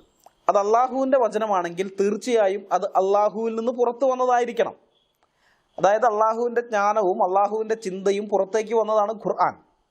അപ്പോൾ പിന്നെ സ്വമത് എന്ന വാക്കിന് ഇക്രിമ കൊടുത്തിരിക്കുന്ന നിർവചനം ഉണ്ടല്ലോ, യാതൊരുവനിൽ നിന്ന് യാതൊന്നും ഒരിക്കലും പുറത്ത് പോയിട്ടില്ലയോ പോവുകയുമില്ലയോ അവനാണ് സ്വമത് എന്നുള്ളത്. അതെങ്ങനെയാണ് അള്ളാഹുവിന് യോജിക്കുക? അള്ളാഹുവിൽ നിന്ന് അള്ളാഹുവിൻ്റെ ജ്ഞാനം പുറത്തു വന്നിട്ടില്ലേ? അല്ലെങ്കിൽ അള്ളാഹുവിൻ്റെ ചിന്ത പുറത്തു വന്നില്ല? അല്ലെങ്കിൽ അള്ളാഹുവിൻ്റെ വാക്കുകൾ, വചനം പുറത്തു വന്നില്ലേ? ഇനിയിപ്പോൾ അള്ളാഹുവിന് ജ്ഞാനമൊന്നുമില്ല, അള്ളാഹു ഒരു മരമണ്ടനാണെന്നാണ് മുസ്ലിങ്ങൾ വാദിച്ചു വരുന്നതെങ്കിൽ പോലും കാര്യമില്ല. അള്ളാഹു സംസാരിച്ചിട്ടുണ്ടാകുമല്ലോ. മുഹമ്മദിനോട് സംസാരിച്ചിട്ടില്ലെങ്കിലും വല്ല മലക്കുകളോടെങ്കിലും അള്ളാഹു വല്ല മണ്ടത്തിലോ സംസാരിച്ചിട്ടുണ്ടാകുമല്ലോ. അപ്പോൾ അള്ളാഹുവിൻ്റെ വാക്കുകൾ അള്ളാഹുവിൽ നിന്ന് പുറത്തു വന്നു എന്നല്ലേ അതിൻ്റെ അർത്ഥം. അപ്പോൾ പിന്നെ യാതൊരുവനിൽ നിന്ന് യാതൊന്നും ഒരിക്കലും പുറത്തു പോയിട്ടില്ലയോ പോവുകയുമില്ലയോ അവനാണ് സ്വമത് എന്ന നിർവചനം അള്ളാഹുവിനെ എങ്ങനെയാണ് ചേരുക? എങ്ങനെയാണ് ചേരുക? ഒരിക്കലും ചേരില്ല. അതല്ലെങ്കിൽ വചിക്കാൻ കഴിവില്ലാത്ത ഊമയാണ് അള്ളാഹു, ഊമനാണ് എന്ന് മുസ്ലിങ്ങൾ പറയണം. അള്ളാഹു അങ്ങനെയുള്ള ഒരു ഊമനാണെന്ന് മുസ്ലിങ്ങൾ പറയണം. അവർ പറയട്ടെ, അവർ പറഞ്ഞാൽ അതിനുള്ള മറുപടി ഞാൻ വേറെ തരാം. അള്ളാഹു സമദ് എന്ന ആയത്തിനെ സംബന്ധിച്ച് മുറത്തുൽ ഹമദാനിയുടെ അഭിപ്രായം, സ്വന്തം ഇഷ്ടപ്രകാരം എന്തു വേണമെങ്കിലും തീരുമാനിക്കുന്നവനും പ്രവർത്തിക്കുന്നവനും കൽപ്പിക്കുന്നവനും തൻ്റെ തീരുമാനം പുനഃപരിശോധിക്കേണ്ടതില്ലാത്തവനും എന്നാണല്ലോ. ഈ വിശേഷണവും അള്ളാഹുവിന് ചേരില്ല. കാരണം അള്ളാഹു പലവട്ടം തൻ്റെ തീരുമാനം പുനഃപരിശോധിക്കുകയും തിരുത്തുകയും ചെയ്തിട്ടുണ്ട്. ഖുർആനിൽ നമുക്കത് കാണാം. മുമ്പൊരു വീഡിയോയിൽ ഞാൻ ഇക്കാര്യം പറഞ്ഞിട്ടുള്ളതാണ്. അള്ളാഹു ഒരു സമയത്ത് സ്വന്തം ഇഷ്ടപ്രകാരം ചില കാര്യങ്ങൾ അങ്ങോട്ട് പറയും. മുസ്ലിങ്ങൾ ഇത് അനുസരിക്കാൻ നോക്കുമ്പോഴാണ് ഈ പറഞ്ഞ കാര്യമൊക്കെ മണ്ടത്തരമാണല്ലോ, ഇത് പ്രാക്ടിക്കലാക്കാൻ പറ്റില്ലല്ലോ എന്ന് മനസ്സിലാവുക. അപ്പോൾ അള്ളാഹു എന്ത് ചെയ്യും? തൻ്റെ തീരുമാനം പുനഃപരിശോധിക്കും. എന്നിട്ട് ആദ്യം പറഞ്ഞത് മാറ്റി പുതിയതെന്തെങ്കിലും കൊണ്ടുവരും. എന്നിട്ട് അതിനൊരു ന്യായീകരണവും പറയും. എന്താണ് ന്യായീകരണം എന്നറിയണ്ടേ? അത് ഞാൻ എൻ്റെ ഖുർആനിൽ നിന്ന് വായിക്കാം. വല്ല ആയത്തും നാം ദുർബലപ്പെടുത്തുകയോ വിസ്മരിപ്പിക്കുകയോ ചെയ്യുകയാണെങ്കിൽ പകരം അതിനേക്കാൾ ഉത്തമമായതോ അതിന് തുല്യമായതോ നാം കൊണ്ടുവരുന്നതാണ്. നിനക്കറിഞ്ഞുകൂടെ അള്ളാഹു എല്ലാ കാര്യത്തിനും കഴിവുള്ളവനാണെന്ന് സൂറ 2:106. ഇതാണ് ന്യായീകരണം. ആദ്യം പറഞ്ഞ കാര്യം ദുർബലപ്പെടുത്തിയിട്ട് പുതിയ കാര്യം പറയേണ്ടി വരുന്നു എന്നത് തന്നെ തൻ്റെ തീരുമാനം അള്ളാഹു പുനഃപരിശോധന നടത്തി അത് തെറ്റാണെന്ന് മനസ്സിലാക്കുകയും തിരുത്തുകയും ചെയ്തു എന്നുള്ളതിന് തെളിവാണ്. ഇതേപോലെ തന്നെയാണ് മുസ്ലിങ്ങളുടെ 5 നേരം നിസ്കാരം. അള്ളാഹു ആദ്യം മുസ്ലിങ്ങൾക്ക് നിശ്ചയിച്ചത് ഒരു ദിവസം 50 നിസ്കാരമാണ്. പക്ഷേ മൂസാ നബിയുടെ ഉപദേശം കേട്ട് മുഹമ്മദ് അള്ളാഹുവിനോട് പറയും, ഇത് ശരിയാവൂലാട്ടാ, ഞങ്ങൾക്കൊരു ദിവസം 50 വട്ടം നിസ്കരിക്കാൻ കഴിയൂലെന്ന്. അപ്പോൾ അള്ളാഹു എന്ത് ചെയ്യും? തൻ്റെ തീരുമാനം മാറ്റും. എന്നിട്ട് എന്നാൽ ശരി 45 വട്ടം നിസ്കരിച്ചാൽ മതി എന്ന് പറയും. പക്ഷെ മൂസാ നബി പിന്നെ പറയും, മുഹമ്മദ് ഇത് ശരിയാവില്ല, 45 വട്ടം നിങ്ങളെ കൊണ്ട് ഒരു ദിവസം നിങ്ങൾക്ക് നിസ്കരിക്കാൻ പറ്റൂലെന്ന്. ഇത് കേട്ടപ്പോൾ മുഹമ്മദ് അള്ളാഹുവിനോട് പറയും, ഞങ്ങൾക്ക് ഒരു ദിവസം 45 പ്രാവശ്യം നിസ്കരിക്കാൻ കഴിയുമെന്ന് തോന്നലാട്ട അള്ളാഹുവേ, അതുകൊണ്ടാകുന്നു കുറച്ച് തരണം. അപ്പോൾ അള്ളാഹു എന്ത് ചെയ്യുന്നറിയോ? പിന്നെയും തൻ്റെ തീരുമാനം മാറ്റും. എന്നിട്ട് നിസ്കാരം ഒരു ദിവസം 40 പ്രാവശ്യമാക്കി ചുരുക്കി കൊടുക്കും. പക്ഷെ മൂസാ നബി അപ്പോഴും സമ്മതിക്കില്ല. ഒരു ദിവസം 40 പ്രാവശ്യമൊന്നും നിങ്ങൾക്ക് നിസ്കരിക്കാൻ കഴിയില്ല എന്ന് മൂസാ നബി മുഹമ്മദിനോട് പറയും. മുഹമ്മദ് പിന്നെ അള്ളാഹുവിനോട് പറയും, ഇത് ശരിയാവില്ല എന്ന്. അപ്പോൾ അള്ളാഹു വീണ്ടും തൻ്റെ തീരുമാനം മാറ്റും. നിസ്കാരം ഒരു ദിവസം 35 പ്രാവശ്യമാക്കും. അപ്പോഴും മൂസാ നബി മുഹമ്മദിനോട് പറയും, നിങ്ങളെ കൊണ്ട് ഇതും പറ്റൂല. മുഹമ്മദ് അള്ളാഹിനോട് പറയും, അള്ളാഹ് വീണ്ടും തൻ്റെ തീരുമാനം മാറ്റും. ഒരു നിസ്കാരം ഒരു ദിവസത്തേക്ക് 30 പ്രാവശ്യമാക്കും. മൂസാ നബി അത് സമ്മതിക്കില്ല. മുഹമ്മദ് പിന്നെ അള്ളാഹിനോട് പറയും, അള്ളാഹ് തൻ്റെ തീരുമാനം മാറ്റും, അത് 25 പ്രാവശ്യമാക്കും. ഇങ്ങനെ ലേലം വിളിയോട് ലേലം വിളിയായിരുന്നു. ലേലം വിളിച്ച് അവസാനം 5 എണ്ണത്തിൽ കൊണ്ടുവന്ന് ഉറപ്പിച്ചു. ഒരു പ്രാവശ്യം കൂടി ഒന്ന് ലേലം വിളിച്ചിരുന്നെങ്കിൽ ഒരു പക്ഷേ ഈ 5 നേരം നിസ്കാരവും ഒഴിവായേനെ. അത് ചെയ്തിരുന്നെങ്കിൽ മുസ്ലിങ്ങൾക്ക് മാത്രമല്ല, നമുക്ക് അമുസ്ലിങ്ങൾക്കും അതൊരു ഗുണമായേനെ. കാരണം 5 നേരം ഇങ്ങനെ കോളാമ്പിയിലൂടെ അലറി വിളിക്കുകയല്ലേ, അള്ളാഹു വലിയ എന്നും പറഞ്ഞിട്ടുള്ള ആ അലറി വിളിക്കലൊക്കെ ഒന്ന് കേൾക്കാതിരിക്കായിരുന്നു. ഏതായാലും ഇവിടെ നമ്മൾ കാണുന്നത് എന്താണ്? അള്ളാഹു തൻ്റെ തീരുമാനം പലവട്ടം മാറ്റുന്നു എന്നുള്ളതാണ്. അപ്പം അങ്ങനെയാണെങ്കിൽ സ്വന്തം ഇഷ്ടപ്രകാരം എന്ത് വേണമെങ്കിലും തീരുമാനിക്കുന്നവനും പ്രവർത്തിക്കുന്നവനും കൽപ്പിക്കുന്നവനും തൻ്റെ തീരുമാനം പുനഃപരിശോധിക്കേണ്ടതില്ലാത്തവനും എന്ന് അള്ളാഹു സ്വമദ് എന്ന ആയത്തിന് ഇസ്ലാമിക പണ്ഡിതന്മാർ അർത്ഥം കൽപ്പിക്കുമ്പോൾ അത് അള്ളാഹുവിന് ചേരുകയില്ല എന്ന് ഞങ്ങൾ പറയുന്നതിൻ്റെ കാരണം അള്ളാഹു പലവട്ടം തൻ്റെ തീരുമാനങ്ങൾ പുനഃപരിശോധിക്കുകയും തിരുത്തുകയും ചെയ്തിട്ടുള്ള ഒരുവനായതുകൊണ്ടാണ്. 4ാം ഖലീഫ അലിയും ഇക്രിമയും പറയുന്നത്, തനിക്കുമീതെ ആരുമില്ലാത്തവൻ ആരോ അവനാകുന്നു സമദ് എന്നാണല്ലോ. അള്ളാഹുവിന് മീതെ ആരുമില്ല എന്ന് പറയുന്നതൊക്കെ വെറുതെയാണ്. അള്ളാഹുവും ടീമും വേറെ ആരെയോ ആരാധിക്കുകയും അയാളോട് സഹായം തേടുകയും പ്രാർത്ഥിക്കുകയും ചെയ്യുന്ന കാര്യം ഖുർആനിലുണ്ട്. ഞാൻ കാണിച്ചു തരാം. ഖുർആനിലെ 1-ാമത്തെ അധ്യായം സൂറ ഫാത്തിഹയിലെ 5 മുതൽ 7 വരെയുള്ള വാക്യങ്ങൾ ഇങ്ങനെയാണ്. നിന്നെ മാത്രം ഞങ്ങൾ ആരാധിക്കുന്നു, നിന്നോട് മാത്രം ഞങ്ങൾ സഹായം തേടുന്നു. ഞങ്ങളെ നീ മാർഗത്തിൽ ചേർക്കണമേ. നീ അനുഗ്രഹിച്ചവരുടെ മാർഗത്തിൽ, കോപത്തിനിരയായവരുടെ മാർഗത്തിലല്ല, പിഴച്ചുപോയവരുടെ മാർഗത്തിലുമല്ല. സൂറ 1:5 മുതൽ 7 വരെ. ഇവിടെ അള്ളാഹു പറയുന്നത് കേട്ടോ, നിന്നെ മാത്രം ഞങ്ങൾ ആരാധിക്കുന്നു, നിന്നോട് മാത്രം ഞങ്ങൾ സഹായം തേടുന്നു എന്നാണ് അള്ളാഹു പറയുന്നത്. അള്ളാഹുവും കൂടെയുള്ളവരും ചേർന്ന് വേറെ ആരെയാണ് ആരാധിക്കുന്നത്? ആരോടാണ് അള്ളാഹുവും ടീമും സഹായം തേടുന്നത്? ഞങ്ങളെ നേരായ മാർഗത്തിൽ നടത്തണേ എന്ന് പറഞ്ഞ് അള്ളാഹു ആരോടാണ് യാചിക്കുന്നത്? തീർച്ചയായും അള്ളാഹുവിനേക്കാളും ഉയർന്ന ആളോടായിരിക്കുമല്ലോ. അതല്ലാതെ താഴേക്കിടയിലുള്ള ഒരാളോട് ഇങ്ങനെയുള്ളൊരു യാചന നടത്തില്ലല്ലോ. അപ്പോൾ തനിക്ക് മീതെ ആരുമില്ലാത്തവനാരോ അവനാകുന്നു സ്വമദ് എന്ന അലിയുടെയും ഇക്രിമയുടെയും ഈ നിർവചനവും അള്ളാഹുവിന് ചേരുന്നതല്ല. അള്ളാഹുവിന് മീതെ ആരോ ഉണ്ട്, ആ ആളോട് അള്ളാഹു സഹായം അഭ്യർത്ഥിക്കുന്നുണ്ട്. സൂറ ഫാത്തിഹയിലെ ആയത്തുകളുടെ കാര്യത്തിൽ മുസ്ലിങ്ങൾ വ്യാഖ്യാന ഫാക്ടറിയുമായി വരും എന്നെനിക്കറിയാം. അതിനുവേണ്ടി വേറെ മറുപടി വീഡിയോ ചെയ്യാൻ സമയമില്ലാത്തത് കൊണ്ട് അത് ഞാനിപ്പോൾ തന്നെ പറഞ്ഞുതരാം. അതിൻ്റെ മറുപടി ഞാനിപ്പോൾ തന്നെ പറയാം. മുസ്ലിങ്ങൾ പറയാൻ പോകുന്നത്, ഇത് അള്ളാഹു മുസ്ലിങ്ങളോട് പ്രാർത്ഥിക്കാൻ പറഞ്ഞ അല്ലെങ്കിൽ മുസ്ലിങ്ങളെ പ്രാർത്ഥിക്കാൻ പഠിപ്പിച്ച വാചകങ്ങളാണ്, അല്ലാതെ അള്ളാഹു പ്രാർത്ഥിക്കുന്നതല്ല എന്നായിരിക്കും. ഇങ്ങനെയാണ് ഇവർ പറയുക. കാരണം ഫേസ്ബുക്ക് ചർച്ചകളിൽ എല്ലാ മുസ്ലിങ്ങളും ഈ വാദമാണ് ഉന്നയിച്ചിട്ടുള്ളത്. പക്ഷെ അത് ഖുർആന്റെ ശൈലിയുമായി യോജിക്കുന്നില്ല. മുഹമ്മദോ അല്ലെങ്കിൽ മുസ്ലിങ്ങളോ പറയേണ്ട കാര്യമാണ് ഖുർആനിൽ അള്ളാഹു പറയുന്നതെങ്കിൽ ഖുൽ എന്നൊരു കൽപ്പനയുണ്ടാകും. ഖുൽ എന്നാൽ പറയുക എന്നാണ് അർത്ഥം. ഖുർആനിൽ ഏതാണ്ട് 294 ഇടത്ത് പറയുക എന്ന കൽപ്പനയുണ്ട്. നബിയെ പറയുക എന്നോ അല്ലെങ്കിൽ പറയുക എന്ന് മാത്രമായോ ഈ കൽപ്പന നമുക്ക് കാണാം. നാം ഇപ്പോൾ വിശകലനം ചെയ്തുകൊണ്ടിരിക്കുന്ന സൂറ ഇഖ്ലാസ് ആരംഭിക്കുന്നത് തന്നെ കുൽ എന്ന കൽപ്പനയോടെയാണ്. കുൽഹു അല്ലാഹു അഹദ്, പറയുക എന്ന കൽപ്പനയോടെയാണ് അത് ആരംഭിക്കുന്നത്. അപ്പോൾ പറയുക എന്ന കൽപ്പനയ്ക്ക് ശേഷം വരുന്ന വാചകങ്ങളെ നമുക്ക് അള്ളാഹു ചെയ്യുന്ന കാര്യമാണെന്ന് പറയാൻ പറ്റില്ല. ഇപ്പോൾ നമ്മുടെ കർത്താവ് ശിഷ്യന്മാരോട് പറഞ്ഞു, അപ്പോസ്തലന്മാരോട് പറയുന്നുണ്ടല്ലോ, നിങ്ങൾ ഇവ്വണ്ണം പ്രാർത്ഥിപ്പിനെന്ന്. ഇത് പറഞ്ഞതിന് ശേഷമാണ് കർത്താവ് പ്രാർത്ഥന ചൊല്ലിക്കൊടുക്കുന്നത്. അപ്പോൾ അത് കർത്താവ് ഈ ഭൂമിയിലായിരുന്ന സമയത്ത് ചൊല്ലിയ പ്രാർത്ഥനയല്ല, മറിച്ച് കർത്താവ് പഠിപ്പിച്ച പ്രാർത്ഥനയാണ്. കാരണം കർത്താവിന് ഇങ്ങനെയൊന്നും പ്രാർത്ഥിക്കേണ്ട ആവശ്യമില്ല. ഞങ്ങളുടെ കടക്കാരോട് ഞങ്ങൾ ക്ഷമിച്ചതുപോലെ ഞങ്ങളുടെ കടങ്ങൾ ഞങ്ങളോട് ക്ഷമിക്കണമേ എന്നോ, ഞങ്ങളെ പ്രലോഭനത്തിൽ ഉൾപ്പെടുത്തരുതേ, തിന്മയിൽ നിന്ന് ഞങ്ങളെ രക്ഷിക്കണമേ എന്നോ കർത്താവിന് പ്രാർത്ഥിക്കേണ്ട ആവശ്യമില്ല. അവിടെ നിന്ന് തിന്മയില്ലാത്ത നന്മ മാത്രമുള്ള പരിശുദ്ധനാണ്. അപ്പോൾ ഇത് മനുഷ്യർ എങ്ങനെ പ്രാർത്ഥിക്കണം എന്നതിൻ്റെ മാതൃക കർത്താവ് കാണിച്ചു തന്നിരിക്കുന്നതാണ്. ഇതുപോലെ മുസ്ലിങ്ങൾ ചെയ്യേണ്ട എന്തെങ്കിലും കാര്യം അവരെ പഠിപ്പിക്കാൻ വേണ്ടിയാണെങ്കിൽ അതിനു മുമ്പ് കുൽ, അതായത് പറയുക എന്നുണ്ടാകും. പക്ഷെ സൂറ ഫാത്തിഹയിൽ കുൽ എന്നില്ല. മനസ്സിലായോ? അതായത് അത് മുഴുവൻ അള്ളാഹുവിൻ്റെ വചനമാണ്, അള്ളാഹു പറയുന്നതാണ്. അല്ലാതെ മുസ്ലിങ്ങളോട് പറയാൻ ആവശ്യപ്പെടുന്നതല്ല. നിന്നെ മാത്രം ഞങ്ങൾ ആരാധിക്കുന്നു, നിന്നോട് മാത്രം ഞങ്ങൾ സഹായം തേടുന്നു, ഞങ്ങളെ നീ മാർഗത്തിൽ ചേർക്കണമേ, നീ അനുഗ്രഹിച്ചവരുടെ മാർഗത്തിൽ, കോപത്തിനിരയായവരുടെ മാർഗത്തിലല്ല, പിഴച്ചുപോയവരുടെ മാർഗത്തിലുമല്ല എന്ന് അള്ളാഹുവാണ് പറയുന്നത്. അല്ലാതെ മുസ്ലിങ്ങളോട് അങ്ങനെ പറയാൻ ആവശ്യപ്പെടുന്നതല്ല അത്. അപ്പോൾ തനിക്ക് മീതെ ആരുമില്ലാത്തവനാരോ അവനാകുന്നു സ്വമദ് എന്ന ഇസ്ലാമിക പണ്ഡിതരുടെ വ്യാഖ്യാനത്തിൽ യാതൊരു കഴമ്പുമില്ല എന്ന് സൂറ ഫാത്തിഹ വായിച്ച തന്നെ ആർക്കും മനസ്സിലാകും. സ്വമദ് എന്ന വാക്കിൻ്റെ യഥാർത്ഥ അർത്ഥം എന്താണെന്ന് ഇസ്ലാമിക പണ്ഡിതന്മാർക്ക് അറിയാത്തത് കൊണ്ടാണ് അന്ധന്മാർ ആനയെ കണ്ടതുപോലെ ഇങ്ങനെ പല പല നിർവചനങ്ങൾ അവർ ആ ആയത്തിന് കൊടുക്കുന്നത്. ഇതിനെ ന്യായീകരിച്ചുകൊണ്ട് മുസ്ലിങ്ങൾ ഈ വീഡിയോയ്ക്ക് കീഴിൽ കമൻറ്റുമായി വരും എന്നെനിക്കറിയാം. ആ കമൻറ്റിൽ അവർ പറയാൻ പോകുന്നത് അറബിയിൽ ഒരു വാക്കിന് പല അർത്ഥങ്ങളുമുണ്ട്, അത് അറബി ഭാഷയുടെ പ്രത്യേകതയാണ്, അറബി ഭാഷയുടെ ശക്തി അതാണ്, സ്വമദ് എന്ന വാക്കിനും പല അർത്ഥങ്ങളുണ്ട്, അതുകൊണ്ടാണ് ഓരോ ഇസ്ലാമിക പണ്ഡിതന്മാർ ആ വാക്കിന് ഓരോ അർത്ഥം കൊടുത്തത് എന്നായിരിക്കും ഇവർ പറയാൻ പോകുന്നത്. കാരണം ഫേസ്ബുക്കിൽ ഈ ന്യായീകരണം ഞാൻ കുറേ കണ്ടിട്ടുള്ളതാണ്. ഇത് സ്ഥിരം അവർ പറയുന്ന ഒരു വ്യാഖ്യാന ഫാക്ടറിയിൽ നിന്ന് വരുന്ന സാധനമാണിത്.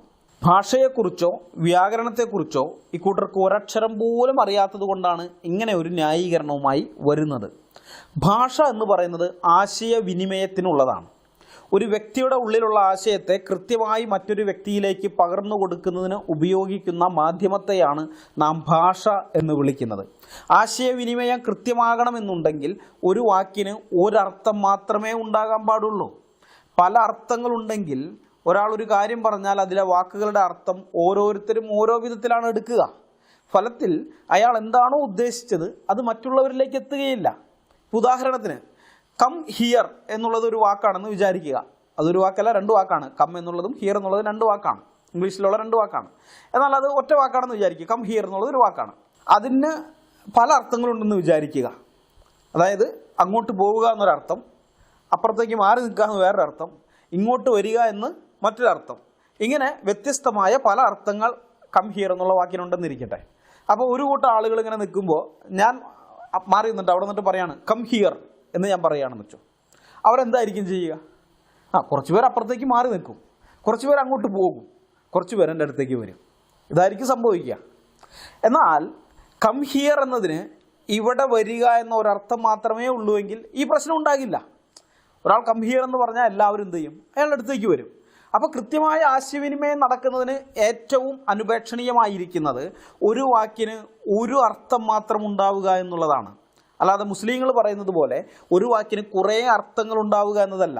അങ്ങനെ കുറേ അർത്ഥങ്ങൾ ഉണ്ടായാൽ അത് ആ ഭാഷയുടെ ശക്തിയല്ല, ദുർബലതയാണ് വെളിപ്പെടുത്തുന്നത്. കൃത്യമായിട്ടുള്ള ഒരു ആശയവിനിമയത്തിന് ആ ഭാഷ കൊള്ളില്ല എന്നാണ് അതിൻ്റെ അർത്ഥം. അറബി ഭാഷ ഇതുപോലെയുള്ള ദുർബലമായ ഒരു ഭാഷയാണ്.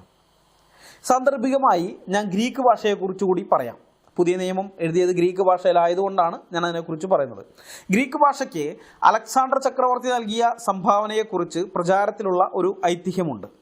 അലക്സാണ്ടർ ചക്രവർത്തിയുടെ ഉദയത്തോടെയാണ് ഗ്രീക്ക് സാമ്രാജ്യം ഉണ്ടാകുന്നതും ഗ്രീക്ക് ഭാഷ അന്നത്തെ ലോകഭാഷയായിട്ട് മാറുന്നതും.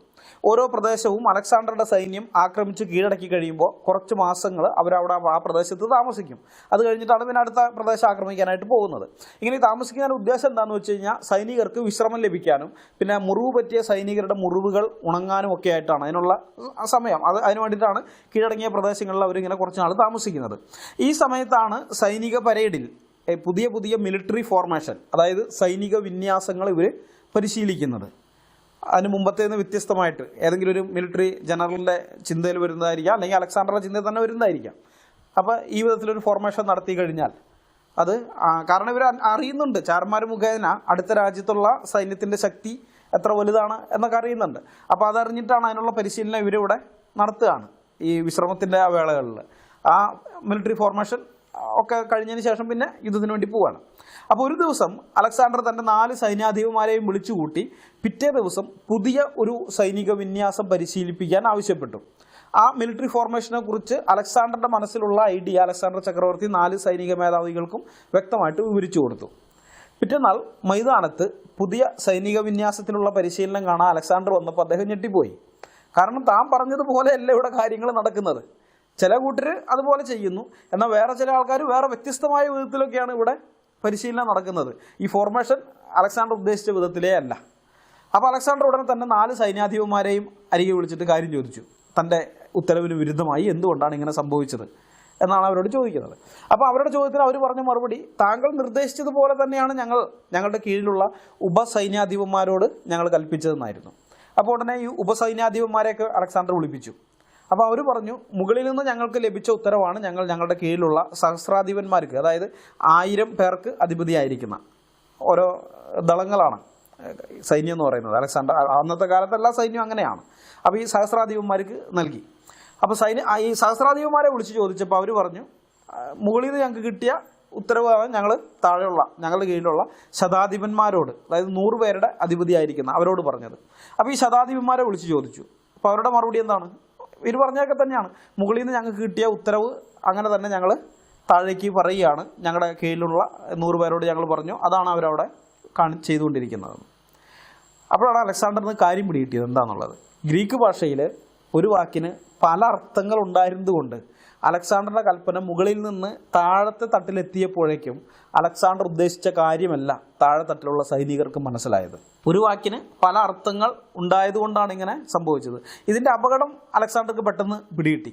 ഇതിങ്ങനെ ആവുമ്പോൾ ഇതിൻ്റെ ദോഷം എന്താണ് എന്നുള്ള കാര്യം. അലക്സാണ്ടർ വിചാരിച്ചിരുന്നത് ഗ്രീക്ക് സാമ്രാജ്യം നൂറ്റാണ്ടുകളോളം നിലനിൽക്കും എന്നായിരുന്നു. ഗ്രീക്ക് സാമ്രാജ്യം ശക്തമായി നിലകൊള്ളണമെങ്കിൽ ചക്രവർത്തിയുടെ കൽപ്പനകൾ അങ്ങനെ തന്നെ അനുസരിക്കപ്പെടണം. അല്ലാതെ ആ കൽപ്പനകൾ താഴേക്കിടയിൽ പ്രായോഗിക തലത്തിലേക്ക് വരുമ്പോൾ ചക്രവർത്തി ഉദ്ദേശിക്കാത്ത സംഗതി നടപ്പിലാക്കപ്പെടരുത്. അങ്ങനെയാണെങ്കിൽ പിന്നെ സാമ്രാജ്യം ശിഥിലമായി പോകും. അതിന് ഐക്യത്തോടുകൂടി ചക്രവർത്തി എന്ത് കൽപ്പിച്ചോ അതങ്ങനെ തന്നെ നിറവേറ്റുന്ന വിധത്തിലുള്ള ആ ഒരു ഐക്യം ജനങ്ങൾക്കിടയിൽ ഉണ്ടാവുകയില്ല. അങ്ങനെ വരാതിരിക്കണമെങ്കിൽ ഒരു ആന്തരിക ശൈഥില്യം വന്ന് അല്ലെങ്കിൽ ഒരു ആഭ്യന്തരമായിട്ടുള്ളൊരു പ്രശ്നങ്ങൾ വന്നത് സാമ്രാജ്യം തകർന്നു പോകാതിരിക്കണമെങ്കിൽ നയിക്കുന്നയാൾ, ഇപ്പോൾ അലക്സാണ്ടർ മാത്രമല്ല, അതിനുശേഷം അലക്സാണ്ടറിൻ്റെ ശേഷമുള്ള ഏതൊരാളാണോ ചക്രവർത്തി പദത്തിലിരിക്കുന്നത് ആ വ്യക്തി എന്ത് കൽപ്പിക്കുന്നുവോ അതങ്ങനെ തന്നെ താഴേക്കിടയിലേക്ക് എത്തണം, ഒരു വ്യത്യാസമില്ലാതെ.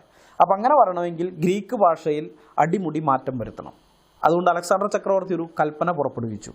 ഗ്രീക്ക് ഭാഷയിൽ ഒരു വാക്കിന് ഒരർത്ഥം മാത്രമേ ഉണ്ടാകാൻ പാടുള്ളൂ എന്ന്. ഗ്രീക്ക് ഭാഷാ പണ്ഡിതന്മാരോട് ആ രീതിയിൽ ഗ്രീക്ക് ഭാഷയെ ഉടച്ചു വാർക്കാൻ അലക്സാണ്ടർ ഉത്തരവിട്ടു. ഗ്രീക്ക് സാമ്രാജ്യത്തിലെ അടുത്ത തലമുറ മുതലുള്ളവർ യാതൊരു ആശയക്കുഴപ്പവുമില്ലാതെ കൃത്യമായ ആശയവിനിമയം നടത്തത്തക്ക നിലയിൽ ഗ്രീക്ക് ഭാഷ ഉപയോഗിക്കാൻ പഠിക്കണം. അവരത് പഠിക്കുമ്പോൾ ഒരു വാക്കിന് ഒരർത്ഥം മാത്രമേ ഉണ്ടാകാൻ പാടുള്ളൂ എന്നതായിരുന്നു അദ്ദേഹത്തിൻ്റെ ലക്ഷ്യം. അതുകൊണ്ടാണ് ഇങ്ങനൊരു കൽപ്പന അദ്ദേഹം പുറപ്പെടുവിച്ചത്. ഈ ഐതിഹ്യത്തിൽ എത്രത്തോളം വാസ്തവമുണ്ടെന്ന് എനിക്ക് അറിഞ്ഞുകൂടാ. എന്നാൽ ഗ്രീക്ക് ഭാഷയെ നാം പരിശോധിച്ചാൽ മറ്റ് ഭാഷകളെ അപേക്ഷിച്ച് കൂടുതൽ കൃത്യതയോടെ ആശയവിനിമയം നടത്തുന്ന ഒന്നാണ് ഗ്രീക്ക് ഭാഷ എന്ന് നമുക്ക് കാണാനായിട്ട് സാധിക്കും. ഞാനൊരു ഉദാഹരണം പറഞ്ഞുതരാം. മലയാളത്തിൽ അവന് അവളെ ഇഷ്ടമാണ് എന്നുള്ളൊരു വാചകം നമുക്കെടുക്കാം. ഈ വാചകം കേൾക്കുമ്പോൾ അതിൽ പറഞ്ഞിരിക്കുന്ന അവനും അവളും തമ്മിലുള്ള ബന്ധം എപ്രകാരമുള്ളതാണെന്ന് നമുക്കറിയാൻ സാധിക്കുകയില്ല. അവരൊരു പക്ഷേ സഹോദരനും സഹോദരിയുമാകാം, ഭർത്താവും ഭാര്യയുമാകാം, അല്ലെങ്കിൽ കാമുകനും കാമുകിയുമാകാം, അല്ലെങ്കിൽ സുഹൃത്തുക്കളാകാം, ഏത് വിധത്തിലും ആകാം. നമുക്കത് ഊഹിക്കുകയേ നിവൃത്തിയുള്ളൂ. എന്നാൽ ഗ്രീക്ക് ഭാഷയിൽ സഹോദരനും സഹോദരിയും തമ്മിലുള്ള സ്നേഹത്തെ കുറിക്കാൻ ഉപയോഗിക്കുന്ന വാക്കല്ല ഭാര്യയും ഭർത്താവും തമ്മിലുള്ള സ്നേഹത്തെ കുറിക്കാൻ ഉപയോഗിക്കുന്നത്. ഭാര്യയും ഭർത്താവും തമ്മിലുള്ള സ്നേഹത്തെ കുറിക്കാൻ ഉപയോഗിക്കുന്ന വാക്കല്ല കാമുകനും കാമുകിയും തമ്മിലുള്ള സ്നേഹത്തെ കുറിക്കാൻ ഉപയോഗിക്കുന്നത്. ഒക്കെ വെവ്വേറെ വാക്കുകളാണ്. കാമുകിയും കാമുകനും തമ്മിലുള്ള സ്നേഹത്തെ കുറിക്കാൻ ഉപയോഗിക്കുന്നത് ഇറോസ് എന്നുള്ള വാക്കാണ്. ഇറോസ് എന്ന് പറഞ്ഞ കാമത്തോടു കൂടെയുള്ള സ്നേഹം. അതിൽ നിന്നാണ് ഇറോട്ടിക് എന്ന ഇംഗ്ലീഷ് വാക്കുണ്ടായത്. ഈ സഹോദര സ്നേഹത്തെ കുറിക്കാൻ ഗ്രീക്കിൽ ഉപയോഗിക്കുന്നത് ഫിലോദൽഫിയ എന്ന വാക്കാണ്. അതുപോലെ ഭാര്യയും ഭർത്താവും തമ്മിലുള്ള സ്നേഹത്തെ കുറിക്കാൻ ഉപയോഗിക്കുന്നത് അഗാപ്പെ എന്ന വാക്കാണ്. Divine love. അത് ദൈവവും മനുഷ്യനും തമ്മിലുള്ള സ്നേഹത്തെ കുറിക്കാനും ഇതേ അഗാപ്പെ എന്നുള്ള വാക്ക് തന്നെയാണ് ഉപയോഗിച്ചിരിക്കുന്നത്. ഇതുപോലെ തന്നെയാണ് മറ്റു വാക്കുകളുടെയൊക്കെ കാര്യത്തിൽ. കൃത്യമായ ആശയം ദ്യോതിപ്പിക്കുന്നതാണ് ഗ്രീക്ക് ഭാഷ. അതുകൊണ്ടാണ് സയൻസിൽ, അതായത് ബയോളജിയോ ഫിസിക്സോ കെമിസ്ട്രിയോ മാത്സോ എന്തൊക്കെ എടുത്ത് നോക്കിയാൽ നിങ്ങൾ നോക്കാം, ഗ്രീക്ക് വാക്കുകൾ ഇഷ്ടം പോലെ അതിനകത്ത് കാണാം. കാരണം കൃത്യമായ ആശയം ധ്വനിപ്പിക്കുന്നത് കൊണ്ടാണ് ആ ഭാഷയിൽ നിന്നുള്ള വാക്കുകൾ സയൻസിൽ ഇങ്ങനെ കയറിക്കൂടിയിരിക്കുന്നത്. സുവിശേഷം ലോകത്തിലെ സകല മനുഷ്യർക്കും വേണ്ടിയുള്ള ദൈവത്തിൻ്റെ സന്ദേശമാണ്. അത് രേഖപ്പെടുത്താൻ ദൈവം തിരഞ്ഞെടുത്ത ഭാഷ ഗ്രീക്ക് ഭാഷയാണ്. അതിൻ്റെ കാരണം അത് തർജ്ജമയ്ക്ക് ഏറ്റവും വഴങ്ങുന്നതും ആശയം കൃത്യമായി വെളിപ്പെടുത്തുന്നതുമാണ് എന്നുള്ളത് കൊണ്ടാണ്. യേശുക്രിസ്തു ഭൂമിയിൽ ജനിക്കുന്ന കാലത്ത് ഗ്രീക്ക് ഭാഷ അതിൻ്റെ വികാസം പൂർത്തിയാക്കി കഴിഞ്ഞിരുന്നു. ഗ്രീക്ക് സാഹിത്യം അതിൻ്റെ ഏറ്റവും ഉന്നതിയിൽ നിൽക്കുന്ന സമയമായിരുന്നു അത്. ലോകത്ത് ഏറ്റവും കൂടുതൽ ഭാഷകളിലേക്ക് തർജ്ജമ ചെയ്തിരിക്കുന്നത് പുതിയ നിയമമാണ്. അതിൻ്റെ ഒരു കാരണം അത് തർജ്ജമയ്ക്ക് ഏറ്റവും വഴങ്ങുന്ന ഭാഷയിലാണ് എഴുതപ്പെട്ടത് എന്നുള്ളത് കൊണ്ടാണ്. എന്നാൽ ഖുർആന്റെ സ്ഥിതി അതല്ല. മുഹമ്മദിൻ്റെ കാലത്ത് അറബി ഭാഷ അതിൻ്റെ ശൈശവ ദശയിലായിരുന്നു. അറബി ലിപിയിൽ സ്വരാക്ഷരങ്ങൾ പോലും മുഹമ്മദിൻ്റെ കാലത്തില്ലായിരുന്നു. കൃത്യമായ ഒരു വ്യാകരണം അന്ന് അറബി ഭാഷയ്ക്കില്ല. ഒക്കെ പോട്ടെ, ഒരു പുസ്തകമെങ്കിലും അറബി ഭാഷയിൽ അതിനു മുമ്പ് എഴുതപ്പെട്ടിട്ടില്ലായിരുന്നു. അറബി ഭാഷയിൽ എഴുതപ്പെടുന്ന ആദ്യത്തെ പുസ്തകം ഖുർആനാണ്. നമുക്കറിയാം, ഒരു ഭാഷയിൽ ഏറ്റവും ആദ്യം എഴുതപ്പെടുന്ന പുസ്തകത്തിന് അതിൻ്റേതായ എല്ലാ ബാലാരിഷ്ടതകളും ഉണ്ടാകും. ഖുർആനിനും ആ ബാലാരിഷ്ടതകളെല്ലാം ഉണ്ട്. പിൽക്കാലത്തുള്ള മുസ്ലിങ്ങൾ ഓരോരോ കാലഘട്ടങ്ങളിൽ തിരുത്തിയാണ് ഇന്ന് കാണുന്ന ഖുർആൻ ഉണ്ടായത്. വ്യാകരണത്തെറ്റ് വളരെ കുറവുള്ള ഇന്നത്തെ ഖുർആൻ ഉണ്ടാകുന്നത് അങ്ങനെയാണ്. ഖുർആനിലെ വ്യാകരണപരമായ പല പിശകുകളും ഇസ്ലാമിക പണ്ഡിതന്മാർ കാലാകാലങ്ങളിൽ തിരുത്തി ശരിയാക്കിയിട്ടുണ്ട്. ഏതായാലും നമുക്ക് വിഷയത്തിലേക്ക് മടങ്ങി വരാം. സ്വമത് എന്ന വാക്കിന് അറബി ഭാഷയിലുള്ള അർത്ഥം എന്താണെന്ന് ഇസ്ലാമിക പണ്ഡിതന്മാർക്ക് ഒരു പിടിയുമില്ല. അതുകൊണ്ടാണ് ഓരോ പണ്ഡിതനും വായെ തോന്നിയ അർത്ഥങ്ങൾ ആ വാക്കിന് ഇങ്ങനെ കൊടുത്തിരിക്കുന്നത്. അള്ളാഹു സ്വമത് എന്നതിന് അബൂ ഹുറൈറ നൽകുന്ന അർത്ഥം ആരെയും ആശ്രയിക്കാത്ത സ്വയം പര്യാപ്തനും എല്ലാവരാലും ആശ്രയിക്കപ്പെടുന്നവനെന്നാണല്ലോ. ഈ അർത്ഥമാണ് പൊതുവെ ഒരുമാതിരി ഖുർആൻ പരിഭാഷകർ സ്വീകരിച്ചിരിക്കുന്നത്. അതുകൊണ്ട് തന്നെ അള്ളാഹു ആരെയും ആശ്രയിക്കാത്ത സ്വയം പര്യാപ്തനാണെന്നുള്ള അവകാശവാദം നമുക്കൊന്ന് വിശദമായി പരിശോധിച്ച് നോക്കാം. ഈ പറയുന്ന വിധത്തിലുള്ള സ്വയം പര്യാപ്തതയൊന്നും അള്ളാഹുവിന് ഇല്ല എന്നാണ് ഖുർആൻ പരിശോധിച്ചാൽ നമുക്ക് കാണാൻ സാധിക്കുക. അള്ളാഹു പല കാര്യങ്ങളിലും മുസ്ലിങ്ങളെയോ മലക്കിനെയോ ഒക്കെ ആശ്രയിക്കുന്നുണ്ടെന്ന് നമുക്ക് കാണാനായിട്ട് പറ്റും. ഒന്നാമതായി, അള്ളാഹുവിൻ്റെ സന്ദേശം ജനങ്ങളിലേക്ക് അള്ളാഹു എത്തിച്ച വിധം എപ്രകാരമാണ് എന്ന് നമുക്ക് പരിശോധിക്കാം. ബൈബിളിലെ യഹോവയായ ദൈവം തൻ്റെ സന്ദേശം ജനങ്ങളോട് നേരിട്ടറിയിക്കുന്ന സന്ദർഭം നാം പുറപ്പാട് പുസ്തകം 19-20 അധ്യായങ്ങളിൽ കാണുന്നുണ്ട്. 10 കൽപ്പനകൾ ദൈവം ഇസ്രായേൽ ജനത്തിന് കൊടുക്കുന്നത് ഹോരേവ് പർവ്വതത്തിൻ്റെ മുകളിൽ വെച്ചാണ്. ജനമെല്ലാം പർവ്വതത്തിന് ചുറ്റുമുള്ള താഴ്വരയിൽ നിൽക്കുമ്പോൾ ഹോരേവ് പർവ്വതത്തിൻ്റെ മുകളിൽ നിന്നും ഇടിമുഴക്കത്തോടൊപ്പം ജനം ദൈവത്തിൻ്റെ ശബ്ദവും കേട്ടു. 10 കൽപ്പന കൊടുത്തു കഴിഞ്ഞപ്പോൾ ജനത്തിൻ്റെ പ്രതികരണം ഇപ്രകാരമായിരുന്നു: ജനമൊക്കെയും ഇടിമുഴക്കവും മിന്നലും കാഹളധ്വനിയും പർവ്വതം പുകയുന്നതും കണ്ടു. ജനം അത് കണ്ടപ്പോൾ വിറച്ചുകൊണ്ട് ദൂരത്ത് നിന്നു. അവർ മോശയോട്, നീ ഞങ്ങളോട് സംസാരിക്ക, ഞങ്ങൾ കേട്ടുകൊള്ളാം. ഞങ്ങൾ മരിക്കാതിരിക്കേണ്ടതിന് ദൈവം ഞങ്ങളോട് സംസാരിക്കരുതേ എന്ന് പറഞ്ഞു. പുറപ്പാട് 20 അധ്യായം 18-19 വാക്യങ്ങൾ. ദൈവത്തിൻ്റെ അരുളപ്പാടുകൾ നേരിട്ട് കേട്ട ഇസ്രായേൽ ജനം പറയുകയാണ്, ദൈവം ഞങ്ങളോട് സംസാരിച്ചാൽ ഞങ്ങൾ മരിച്ചു പോകും. അതുകൊണ്ട് ദൈവം ഞങ്ങളോട് നേരിട്ട് സംസാരിക്കേണ്ട, പ്രവാചകനായ മോശ മുഖാന്തരം സംസാരിച്ചാൽ മതിയെന്ന്. ദൈവം അവരുടെ ആവശ്യം അംഗീകരിക്കുകയും പിന്നീടുള്ള ന്യായപ്രമാണത്തിൻ്റെ വിശദീകരണങ്ങളും മറ്റും മോശയിലൂടെ ജനത്തെ അറിയിക്കുകയും ചെയ്യുന്നു. അതിനുശേഷമുള്ള ഇസ്രായേലിൻ്റെ ചരിത്രത്തിൽ ദൈവം ഇസ്രായേൽ ജനത്തോട് സംസാരിക്കുന്നതെല്ലാം പ്രവാചകന്മാരിലൂടെയാണ് എന്ന് കാണാം. പ്രവാചകന്മാർക്ക് സ്വപ്നത്തിലൂടെയോ ദർശനത്തിലൂടെയോ അരുളപ്പാടുകളിലൂടെയോ ദൈവം തൻ്റെ സന്ദേശം നൽകുകയാണ്. പ്രവാചകന്മാരത് ജനത്തെ അറിയിക്കുന്നു. ദൈവത്തിനും പ്രവാചകന്മാർക്കും ഇടയിലോ പ്രവാചകന്മാർക്കും ജനത്തിനും ഇടയിലോ വേറെ ഇടനിലക്കാർ ആരും ഉണ്ടായിരുന്നില്ല. യിരെമ്യാ പ്രവാചകന്റെ കാര്യത്തിൽ മാത്രമാണ് ചെറിയ ഒരു അപവാദമുള്ളത്. യഹൂദ രാജാവായ യെഹോയാക്കീമിന്റെ കാലത്ത് കാവൽപ്പുര മുറ്റത്ത് തടവിലടയ്ക്കപ്പെട്ടിരുന്ന യിരെമ്യാവിനുണ്ടായ അരുളപ്പാടുകൾ യിരെമ്യാവിന്റെ ശിഷ്യനായ ബാറൂക്ക് എഴുതിയെടുക്കുകയും അത് ജനങ്ങളെ വായിച്ചു കേൾപ്പിക്കുകയും ചെയ്തിരുന്നതായി ബൈബിളിൽ നാം കാണുന്നുണ്ട്. ഞാനതൊന്ന് വായിക്കാം. യിരെമ്യാവ് ബാരൂക്കിനോട് കൽപ്പിച്ചത്: ഞാൻ അടയ്ക്കപ്പെട്ടിരിക്കുന്നു, എനിക്ക് യഹോവയുടെ ആലയത്തിൽ പോകുവാൻ കഴിവില്ല. ആകയാൽ നീ ചെന്ന് എൻ്റെ വാമൊഴി കേട്ട് എഴുതിയ ചുരുളിൽ നിന്ന് യഹോവയുടെ വചനങ്ങളെ യഹോവയുടെ ആലയത്തിൽ ഉപവാസ ദിവസത്തിൽ തന്നെ ജനം കേൾക്കെ വായിക്കാം.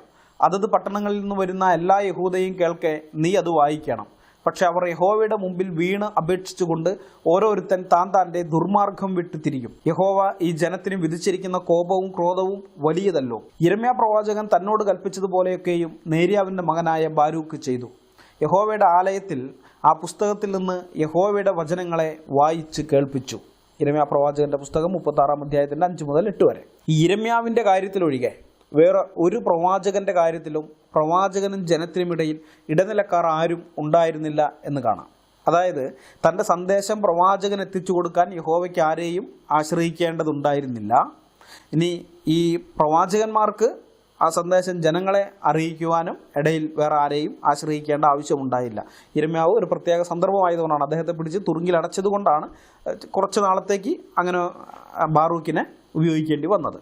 ഇവിടെ നിങ്ങൾ പ്രത്യേകം ശ്രദ്ധിക്കണം, യഹോവയ്ക്ക് തൻ്റെ സന്ദേശം ജനങ്ങളോട് നേരിട്ട് പറയാൻ ഒരു പ്രശ്നവും ഇല്ല, നേരിട്ട് പറഞ്ഞിട്ടുമുണ്ട്. അപ്പോൾ ജനങ്ങളാണ് പറയുന്നത്, യഹോവ ഞങ്ങളോട് നേരിട്ട് സംസാരിച്ചാൽ ഞങ്ങൾ മരിച്ചു പോകും, അതുകൊണ്ട് ഞങ്ങളോട് യഹോവ നേരിട്ട് സംസാരിക്കേണ്ട, പ്രവാചകൻ മുഖാന്തരം സംസാരിച്ചാൽ മതിയെന്ന്. അതുകൊണ്ടാണ് യഹോവ ഇസ്രായേൽ ജനത്തിനിടയിൽ പ്രവാചകന്മാരെ എഴുന്നേൽപ്പിച്ചത്. എന്നാൽ അതാണോ അള്ളാഹുവിൻ്റെ അവസ്ഥ? ഒരിക്കലുമല്ല. അള്ളാഹു ഒരിക്കലും ജനങ്ങളോട് നേരിട്ട് സംസാരിക്കുകയില്ല, സംസാരിക്കുകയില്ല. ഞാൻ ഒരു ഹദീസ് വായിക്കാം, അല്പം ദീർഘമായ ഒരു ഹദീസാണ്. മസ്റൂഖ് നിവേദനം: ഞാനൊരിക്കൽ ആയിഷയുടെ അടുക്കൽ ചാരി നിൽക്കുകയായിരുന്നു. ആ അവസരത്തിൽ അവർ പറഞ്ഞു, ഹേ ബഹുമാന്യനായ മസ്റൂഖെ, താഴെ പറയുന്ന 3 കാര്യങ്ങളിൽ ഒന്ന് പറയുന്നവൻ അള്ളാഹുവിന്റെ പേരിൽ ഗുരുതരമായ കളവ് ആരോപിക്കുകയാണ് ചെയ്യുന്നത്. ഞാൻ ചോദിച്ചു, ഏതാണവ? അവർ പറഞ്ഞു, ഏതൊരാൾ മുഹമ്മദ് നബി അവിടുത്തെ റബ്ബിനെ കണ്ടിരിക്കുന്നു എന്ന് പറയുന്നുവോ അവൻ അള്ളാഹുവിന്റെ പേരിൽ ഗുരുതരമായ കളവ് ആരോപിക്കുകയാണ്. നിവേദകൻ പറയുന്നു, ഞാൻ ചാരി നിൽക്കുകയായിരുന്നു. അപ്പോൾ ഞാൻ ശരിക്കും ഇരുന്നിട്ട് പറഞ്ഞു, സത്യവിശ്വാസികളുടെ മാതാവേ, അവിടുന്ന് എനിക്ക് അല്പം സാവകാശം തരണം, ധൃതിപ്പെടരുത്, എനിക്ക് ചില സംശയങ്ങളുണ്ട്. നിശ്ചയമായും നബി അവനെ, അതായത് അള്ളാഹുവിനെ തെളിഞ്ഞ മണ്ഡലത്തിൽ ചക്രവാളത്തിൽ വെച്ച് കണ്ടിരിക്കുന്നുവെന്നും നിശ്ചയമായും മറ്റൊരു പ്രാവശ്യവും നബി അവനെ കണ്ടിരിക്കുന്നുവെന്നും അള്ളാഹു ഖുർആനിൽ പറഞ്ഞിട്ടില്ലേ? അപ്പോൾ ആയിഷ പറഞ്ഞു, അതിനെക്കുറിച്ച് ഈ സമുദായത്തിൽ നിന്ന് ആദ്യമായി നബിയോട് ചോദിച്ചത് ഞാനാണ്. അന്നേരം നബി പറഞ്ഞത് അത് ജിബ്രീൽ ആണെന്നാണ്. ഈ 2 പ്രാവശ്യമല്ലാതെ യഥാർത്ഥ രൂപത്തിൽ ഞാൻ, അതായത് മുഹമ്മദ്, അദ്ദേഹത്തെ കണ്ടിട്ടില്ല. ഈ 2 പ്രാവശ്യവും ആകാശഭൂമികളുടെ ഇടയെ മുഴുവനും മറയത്തക്കവണ്ണം അദ്ദേഹത്തിന്റെ ഭയങ്കര രൂപത്തിൽ അദ്ദേഹം ആകാശത്ത് നിന്ന് ഭൂമിയിലേക്ക് ഇറങ്ങുന്നത് ഞാൻ കണ്ടു. അവർ, അതായത് ആയിഷ തുടർന്ന് പറഞ്ഞു, കണ്ണുകൾക്ക് അവനെ കാണാൻ കഴിയുകയില്ല, അവൻ കണ്ണുകളെ കാണും. അവൻ സൂക്ഷ്മമായ ജ്ഞാനമുള്ളവനും ശരിക്കറിയുന്നവനുമാണ് എന്ന് പ്രതാപശാലിയായ അള്ളാഹു പറയുന്നത് നീ കേട്ടിട്ടില്ലേ? മാത്രമല്ല സന്ദേശം അറിയിക്കുക, അല്ലെങ്കിൽ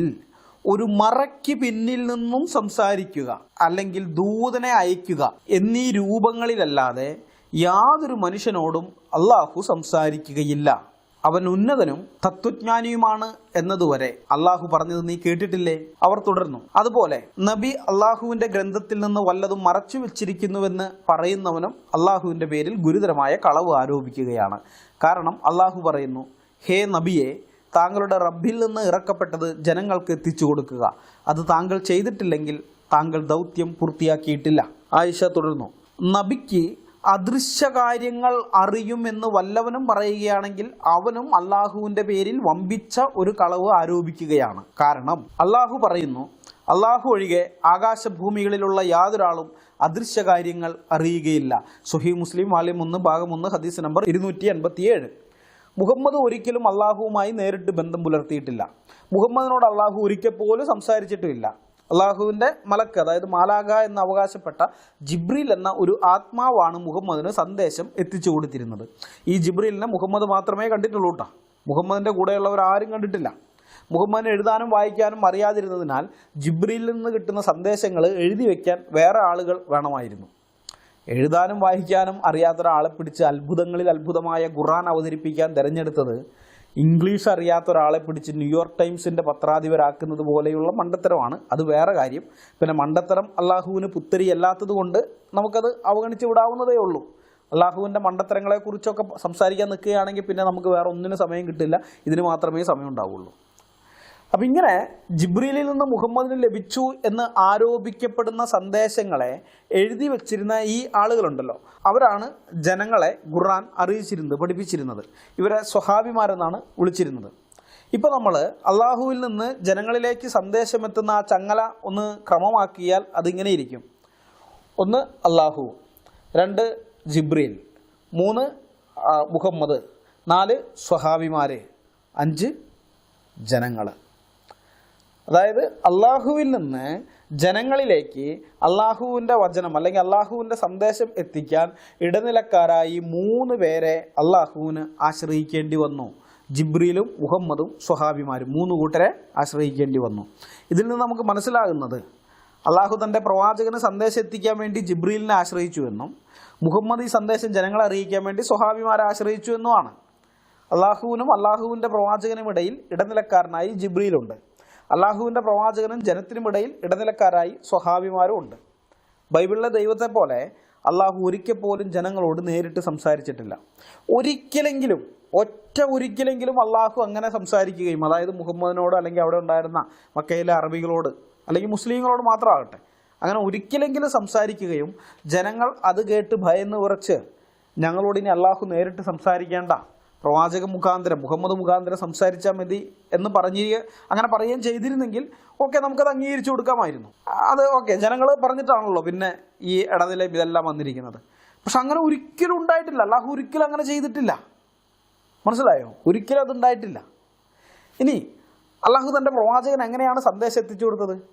ജിബ്രീൽ മുഖാന്തരം.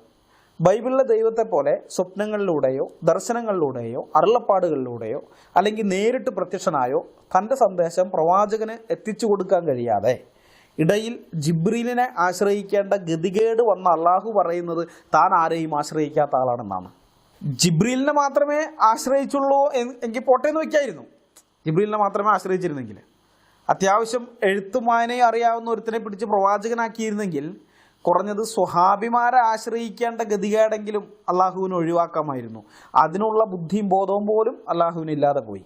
എന്നാൽ തള്ളിനൊരു കുറവുമില്ല. അവൻ ആരെയും ആശ്രയിക്കാത്തവനാണ് എന്നാണ് സൂറ ഇഖ്ലാസിൽ അള്ളാഹുവിനെ കുറിച്ച് തള്ളിയിരിക്കുന്നത്. ഇത് കണ്ണുമടച്ച് വിശ്വസിക്കാൻ ചിന്താശേഷിയില്ലാത്ത കുറേ പൊട്ടന്മാരും ഉണ്ട്. എന്താ ചെയ്യുക? സത്യം പറഞ്ഞാൽ ഖുർആന്റെ വിശ്വാസ്യതയെ ചോദ്യം ചെയ്യുന്നവർക്ക് ഇതൊരു നല്ല ആയുധമാണ്. കാരണം ഒരു മനുഷ്യന്റെ മാത്രം സാക്ഷ്യമല്ലാതെ വേറെ ഒന്നും ഖുർആന്റെ ദൈവികതയ്ക്ക് തെളിവായിട്ടില്ല. സ്വഹാബിമാർ ഒരിക്കലും ജിബ്രീലിനെ കണ്ടിട്ടില്ല, മുഹമ്മദ് മാത്രമേ കണ്ടിട്ടുള്ളൂ. മുഹമ്മദാണ് പറയുന്നത്, ഞാൻ കണ്ടു, എൻ്റെ അടുത്ത് വന്നു, ഞാൻ മാത്രമേ കണ്ടു, ഞാനല്ലാതെ വേറെ ആരും കണ്ടിട്ടില്ല. മുഹമ്മദ് ഒരിക്കലും അള്ളാഹുവിനെ കണ്ടിട്ടില്ല. ജിബ്രീൽ അള്ളാഹുവിനെ കണ്ടു എന്ന് മുഹമ്മദിനോട് പറയുകയായിരുന്നു. ജിബ്രീൽ അള്ളാഹുവിനെ കണ്ടു എന്നുള്ളതിന് എന്താ തെളിവ്? തെളിവൊന്നുമില്ല. ഇതിനൊക്കെ മുഹമ്മദ് ജിബ്രീലിനെ കണ്ടു എന്നുള്ളതിനും ജിബ്രീൽ അള്ളാഹുവിനെ കണ്ടു എന്നുള്ളതിനൊക്കെ എന്താ തെളിവുള്ളതെന്ന് വെച്ച് കഴിഞ്ഞാൽ മുസ്ലിങ്ങൾ സ്ഥിരം പറയുന്ന ഒരു ഡയലോഗ് ഉണ്ട്. എന്താണെന്നറിയോ? മുഹമ്മദ് സത്യസന്ധനായിരുന്നു, അദ്ദേഹം ഒരിക്കലും നുണ പറയുകയില്ല എന്നാണ് അവർ പറയുക. ആ മറുപടിയാണ് നമുക്ക് കിട്ടുക. ഈ മറുപടി ഇത് ശുദ്ധ നുണയാണ്. തൻ്റെ അനുയായികൾക്ക് ആവശ്യം വരുന്ന സമയത്ത് നുണ പറയാനുള്ള അനുവാദം മുഹമ്മദ് കൊടുത്തിട്ടുണ്ട്. തക്കിയ എന്ന് പറയും. അങ്ങനെയുള്ള ഒരാൾ നുണ പറയുകയില്ല എന്ന് വാദിക്കുന്നതിൽ യാതൊരു അർത്ഥവുമില്ല. മനസ്സിലായ? അത്യാവശ്യ സന്ദർഭങ്ങളിൽ തൻ്റെ അനുയായികൾക്ക് നുണ പറയാനുള്ള അനുവാദം കൊടുത്തിട്ടുള്ള ഒരാൾ നുണ പറയാത്ത ആളാണെന്ന് പറയുന്നതിൽ എന്തർത്ഥമാണുള്ളത്? കോടിക്കണക്കിന് മനുഷ്യരുടെ നിത്യത നിർണ്ണയിക്കപ്പെടേണ്ടത് ഒരൊറ്റ മനുഷ്യൻ്റെ മാത്രം വാക്കുകളുടെ അടിസ്ഥാനത്തിലാണോ? ആണോ? വേറെ എന്തെങ്കിലും ആധികാരികമായ ഒരു തെളിവെങ്കിലും കൂടി അള്ളാഹു തരേണ്ടതായിരുന്നില്ലേ എന്ന് ചോദിക്കാൻ ബോധമുള്ള ഒരുത്തനും ഇസ്ലാം മതത്തിനകത്തില്ല. അതുകൊണ്ടാണ് ആ മതം ഇന്ന് നിലനിന്ന് പോകുന്നത്. ഇവിടെ ബൈബിൾ അതിൻ്റെ വിശ്വാസ്യതയ്ക്കായി മുന്നോട്ട് വയ്ക്കുന്ന തെളിവുകൾ ഒന്ന് പരിശോധിക്കേണ്ടിയിരിക്കുന്നു. യഹോവ മനുഷ്യൻ്റെ രക്ഷയോടുള്ള ബന്ധത്തിൽ ഒരു കാര്യവും രഹസ്യമായി ചെയ്തിട്ടില്ല. യഹോവയായ ദൈവം തന്നെ നേരിട്ട് ഇടപെടുന്നതാണ് നാം ഉൽപ്പത്തി മുതൽ മലാക്കി വരെയുള്ള പുസ്തകങ്ങളിൽ കാണുന്നത്. ഏദൻ തോട്ടത്തിൽ പാപം ചെയ്ത മനുഷ്യനെ തേടി ഇറങ്ങി വന്നതും പെട്ടകമുണ്ടാക്കാൻ നോഹയോട് കൽപ്പിക്കുന്നതും അബ്രഹാമിനെ വിളിച്ചു വേർതിരിക്കുന്നതും ഇസ്രായേൽ മക്കളെ രക്ഷിക്കാൻ വേണ്ടി മോശയെ അയക്കുന്നതും മിസ്രൈമ്യരുടെ കടിഞ്ഞൂൽ സന്തതികളെ സംഹരിക്കുന്നതുമൊക്കെ യഹോവ നേരിട്ടാണ്. ഈജിപ്തിൽ താൻ നടത്തിയ 10 ബാധകൾക്ക് ഇസ്രായേൽ ജനം മാത്രമല്ല, ആ ഈജിപ്ഷ്യൻസും ദൃക്സാക്ഷികളാണ്. ചെങ്കടൽ പിളർത്തി ഇസ്രായേൽ ജനത്തെ അക്കരെ കടത്തുക മാത്രമല്ല, അവരെ പിന്തുടർന്ന് വീണ്ടും അടിമകളാക്കാമെന്ന മിസ്രൈമ്യ സൈന്യത്തെ അതേ ചെങ്കടലിൽ മുക്കിക്കൊന്നതിനും ഇസ്രായേൽ മക്കൾ ദൃക്സാക്ഷികളാണ്. മോശയ്ക്ക് യഹോവ ന്യായപ്രമാണം നൽകിയത് സീനായി മലമുകളിൽ വെച്ചാണ്. ലക്ഷക്കണക്കിന് വരുന്ന ജനം താഴ്വാരത്തിൽ നോക്കി നിൽക്കുന്ന സമയത്താണ് മോശ മലമുകളിലേക്ക് കയറിപ്പോകുന്നത്. പർവ്വതത്തിൽ ഇടിമിന്നലുണ്ടാകുന്നതും കാഹളം ധ്വനിക്കുന്നതും പുക പൊങ്ങുന്നതും തീ കത്തുന്നതും മേഘം പർവ്വതത്തെ മൂടുന്നതുമൊക്കെ ജനം കാണുക നടന്ന കാര്യങ്ങളാണ്. ആ പർവ്വതത്തിൽ നിന്ന് മോശ ഇറങ്ങി വന്നിട്ട് ഇതാണ് യഹോവയുടെ ന്യായപ്രമാണം, ഇത് നിങ്ങൾക്ക് വേണ്ടി നിങ്ങൾ അനുസരിച്ച് നടക്കേണ്ടതിന് യഹോവ തന്നതാണെന്ന് പറഞ്ഞ് ഒരു നിയമസംഹിത അവതരിപ്പിക്കുമ്പോൾ ആരും അതിൽ അവിശ്വസിക്കുകയില്ല. പ്രവാചകന്മാരിലൂടെ യഹോവയായ ദൈവം അത്ഭുതങ്ങളും അടയാളങ്ങളും നടത്തിയപ്പോൾ അതിന് ദൃക്സാക്ഷികളായി ഒരു വലിയ ജനസമൂഹം തന്നെ ഉണ്ടായിരുന്നു. യഹോവ തന്നെയാണ് സത്യദൈവം എന്ന് വിശ്വാസത്യാഗം സംഭവിച്ച ജനത്തിന് തിരിച്ചറിയുവാൻ ഈ അടയാളങ്ങൾ സഹായകരമായിരുന്നു. ഇനി നമ്മൾ പുതിയ നിയമത്തിലേക്ക് വരുമ്പോൾ അവിടെയും ഇതേ അത്ഭുതങ്ങളും അടയാളങ്ങളും കാണാം. ശിഷ്യന്മാരും ശത്രുക്കളും അടങ്ങിയ ഒരു വലിയ ജനസഞ്ചയത്തിന് മുമ്പിലാണ് യേശുക്രിസ്തു അത്ഭുതങ്ങൾ എല്ലാം നടത്തിയിരിക്കുന്നത്. ഈ അടയാളങ്ങളുടെ അകമ്പടിയോടുകൂടെയാണ് യേശുക്രിസ്തു തൻ്റെ അവകാശവാദങ്ങൾ ഉന്നയിക്കുന്നത്. ആ അവകാശവാദത്തെ ഖണ്ഡിക്കുവാൻ ആർക്കും കഴിഞ്ഞതുമില്ല. ഞാൻ ജീവൻ്റെ അപ്പമാകുന്നു എന്ന് യേശുക്രിസ്തു ചുമ്മാ അങ്ങ് തള്ളുകയായിരുന്നില്ല. 5 അപ്പം കൊണ്ട് 5000 പുരുഷന്മാരെ, സ്ത്രീകളുടെയും കുട്ടികളുടെയും എണ്ണം വേറെയുണ്ട്, അത് കൂട്ടിയിട്ടില്ല. അത് കൂട്ടാതെയാണ് സുവിശേഷന്മാർ 5000 പുരുഷന്മാരെന്ന് മാത്രം പറഞ്ഞിരിക്കുന്നത്. അവരോടുകൂടെ വന്ന സ്ത്രീകളുടെയും കുട്ടികളുടെയും ഒക്കെ കണക്കെടുക്കുകയാണെന്നുണ്ടെങ്കിൽ 15000 20,000 ഒക്കെ കാണും. ഏതായാലും നമുക്ക് 5000 മാത്രം എടുക്കാം. അപ്പോൾ അത്രയും ആളുകൾക്ക് ഭക്ഷണം കൊടുത്തു കഴിഞ്ഞതിന് ശേഷം അവരുടെ വിശപ്പ് മാറ്റാൻ വേണ്ടി 5 അപ്പം അത് വർദ്ധിപ്പിച്ച് 5000 പേർക്ക് കൊടുത്ത് അവരുടെ വിശപ്പ് മാറ്റി കഴിഞ്ഞതിന് ശേഷമാണ് യേശുക്രിസ്തു പറയുന്നത് ഞാൻ ജീവൻ്റെ അപ്പമാകുന്നു എന്ന്. മനസ്സിലായോ? ആ അവകാശവാദം ഉന്നയിക്കുന്നത് ചുമ്മാ തള്ളിയതല്ല, ഇത്രയും പേർക്ക് ആഹാരം കൊടുത്തിട്ടായിരുന്നു. എന്നിട്ട് യേശുക്രിസ്തു പറയുന്നുണ്ട്, ഇപ്പം ഈ കഴിച്ച ഈ ആഹാരം, ഈ അപ്പം, ഇത് കഴിച്ച് നിങ്ങൾക്ക് വീണ്ടും വിശക്കും, പക്ഷെ ഞാൻ ജീവൻ്റെ അപ്പമാകുന്നു, എന്നെ തിന്നുന്നവന് വിശക്കുകയില്ല എന്ന് യേശുക്രിസ്തു പറഞ്ഞു. അതുപോലെ തന്നെ ഞാൻ ലോകത്തിൻ്റെ വെളിച്ചമാകുന്നു, എന്നെ അനുഗമിക്കുന്നവൻ ഇരുളിൽ നടക്കാതെ ജീവൻ്റെ വെളിച്ചമുള്ളവനാകും എന്ന് യേശുക്രിസ്തു പറഞ്ഞത് യോഹന്നാൻ്റെ സുവിശേഷം 8-ാം അധ്യായത്തിലാണ്. അത് കഴിഞ്ഞ് 9-ാം അധ്യായത്തിൽ നമ്മൾ കാണുന്നത് അമ്മയുടെ ഉദരത്തിൽ നിന്ന് കുരുടനായി പിറന്ന ഒരാൾക്ക് യേശുക്രിസ്തു കാഴ്ചശക്തി കൊടുക്കുന്നതാണ്. ജനിച്ചത് മുതൽ അന്നുവരെ ഇരുളിൽ നടന്നിരുന്ന അവൻ പിന്നെ ഇരുളിൽ നിന്ന് വെളിച്ചത്തിലേക്ക് വരികയാണ്. യേശുക്രിസ്തു എന്താണ് അവിടെ തെളിയിക്കുന്നത്? ഇരുളിൽ കിടക്കുന്ന അല്ലെങ്കിൽ അന്ധകാരത്തിൽ കിടക്കുന്ന ഒരുത്തന്, കാഴ്ചയില്ലാത്ത ഒരുത്തന് വെളിച്ചം കൊടുത്തിരിക്കുന്നു. അവന് കാഴ്ച കൊടുത്തു, അവനെ വെളിച്ചത്തിലേക്ക് കൊണ്ടുവന്നു. എന്നാൽ ആത്മീയ അന്ധകാരത്തിൽ, സകല മനുഷ്യരും ആത്മീയ അന്ധകാരത്തിൽ കിടക്കുകയാണ്. അകത്തെ മനുഷ്യൻ അല്ലെങ്കിൽ ആത്മീയ ദൃഷ്ടി അത് കുരുടായി കിടക്കുകയാണ്. പിശാച് അത് കുരുടാക്കി വെച്ചിരിക്കുന്നു എന്നാണ് ബൈബിൾ പറയുന്നത്. അത് കുരുടാക്കി വെച്ചിരിക്കുകയാണ്. അങ്ങനെ ആത്മീയ ദൃഷ്ടി കുരുടായി കിടക്കുന്ന മനുഷ്യർക്ക് കാഴ്ച കൊടുക്കുവാൻ, ആത്മീയ ദർശനം അവർക്ക് നൽകുവാൻ തനിക്ക് കഴിയുമെന്നാണ് യേശുക്രിസ്തു അവകാശപ്പെട്ടത്. അതിന് തെളിവായിട്ടാണ് ജന്മനാ തന്നെ കുരുടനായിരുന്ന മനുഷ്യന് കാഴ്ച കൊടുത്തത്. പിന്നെ യേശുക്രിസ്തു വേറൊരു പ്രസ്താവന നടത്തുന്നുണ്ട്, ഞാൻ തന്നെ പുനരുദ്ധാനവും ജീവനുമാകുന്നു, എന്നിൽ വിശ്വസിക്കുന്നവൻ മരിച്ചാലും ജീവിക്കുമെന്ന്. യേശുക്രിസ്തു ഇത് അവകാശപ്പെടുന്നപ്പോഴാണെന്നറിയാമോ? മരിച്ചു കഴിഞ്ഞ് 4 നാളായ ലാസറിനെ കല്ലറയിൽ നിന്നും ഉയർപ്പിക്കുന്നതിന് തൊട്ട് മുൻപാണ് ഈ അവകാശവാദം ഉന്നയിക്കുന്നത്. യേശുക്രിസ്തു ഇതുപോലെ ഓരോ അവകാശവാദങ്ങളും ചുമ്മാ അങ്ങ് നടത്തുകയായിരുന്നില്ല. ആ അവകാശവാദങ്ങൾക്ക് തൊട്ട് മുമ്പോ അല്ലെങ്കിൽ പിൻപോ ആ അവകാശവാദങ്ങളെ സാധൂകരിക്കുന്ന വിധത്തിലുള്ള അടയാളങ്ങൾ ചെയ്ത് കാണിച്ചിട്ടാണ് ലോകത്തൊരു മനുഷ്യനും നടത്താൻ കഴിയാത്ത അവകാശവാദങ്ങൾ യേശുക്രിസ്തു ഉന്നയിച്ചത്. എന്നാൽ ഈ വിധം തെളിവുകളുടെ ശക്തമായൊരടിത്തറ ഖുർആൻ എന്ന ഗ്രന്ഥത്തിനോ അള്ളാഹു എന്ന ദൈവത്തിനോ മുഹമ്മദ് എന്ന പ്രവാചകനോ അവകാശപ്പെടാൻ കഴിയുകയില്ല. ചിന്താശേഷിയുള്ള ഒരു മനുഷ്യന് വിശ്വസിക്കാൻ വേണ്ടുന്ന തെളിവുകൾ ഒന്നും നൽകാതെയുള്ള മുഹമ്മദ് എന്ന ഒരു മനുഷ്യൻ്റെ മാത്രം അവകാശവാദമേ, അതും അത്ഭുതങ്ങളുടെയോ അടയാളങ്ങളുടെയോ ഒന്നും പിൻബലമില്ലാത്ത അവകാശവാദം, അതുമാത്രമേ ഖുർആന് തുണയായിട്ടുള്ളൂ. ഇനി അള്ളാഹു ജിബ്രീലിനെയും മുഹമ്മദിനെയും സ്വഹാബിമാരെയും മാത്രമാണോ ആശ്രയിച്ചിട്ടുള്ളത്? അല്ലേ അല്ല.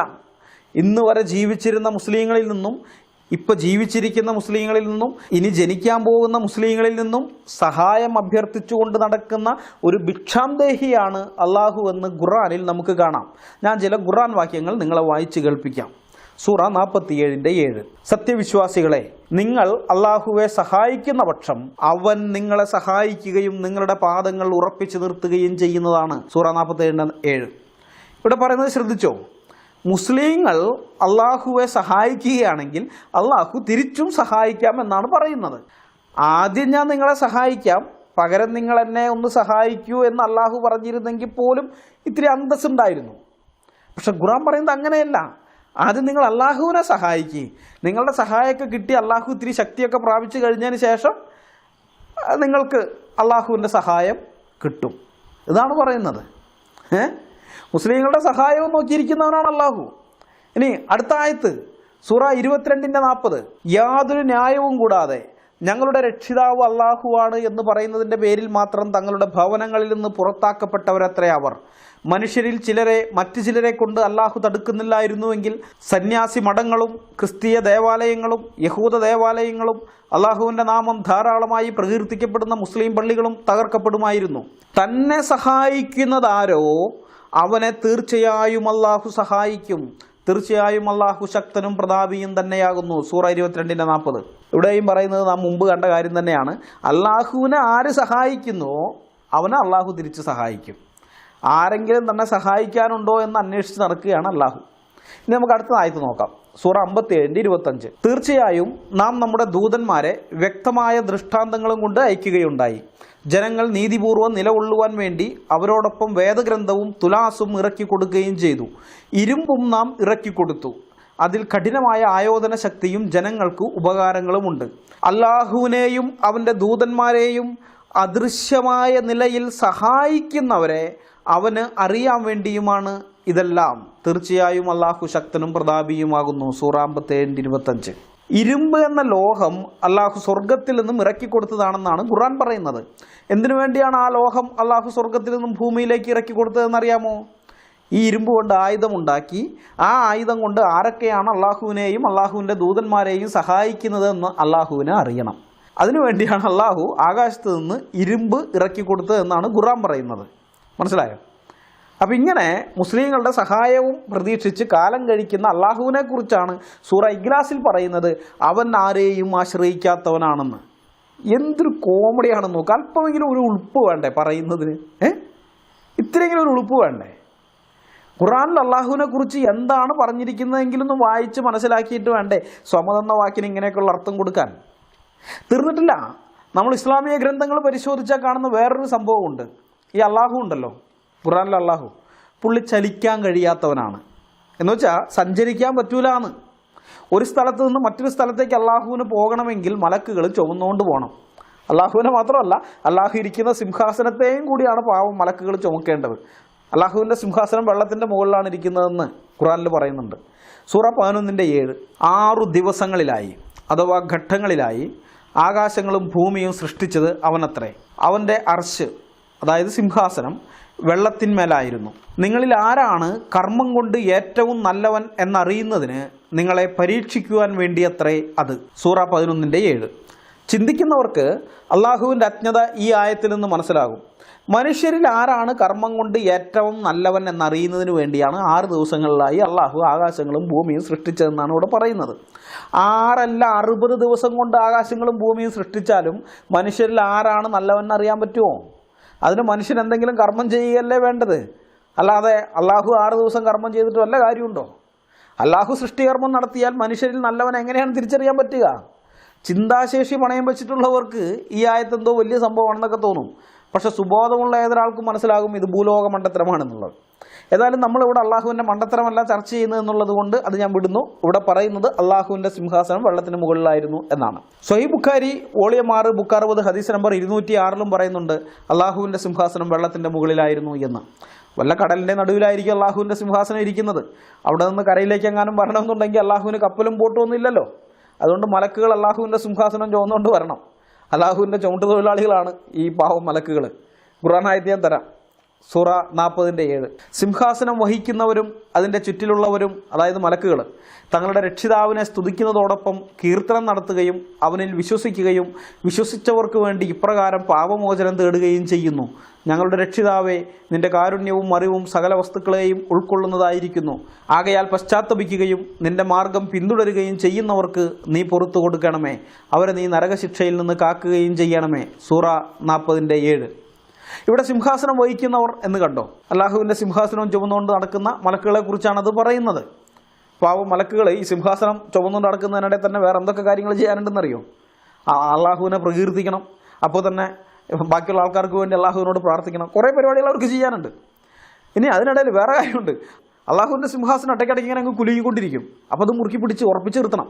എപ്പോഴാണ് ഇതിങ്ങനെ അള്ളാഹുവിൻ്റെ സിംഹാസനം കിടന്ന് കുലുങ്ങാന്നറിയാമോ?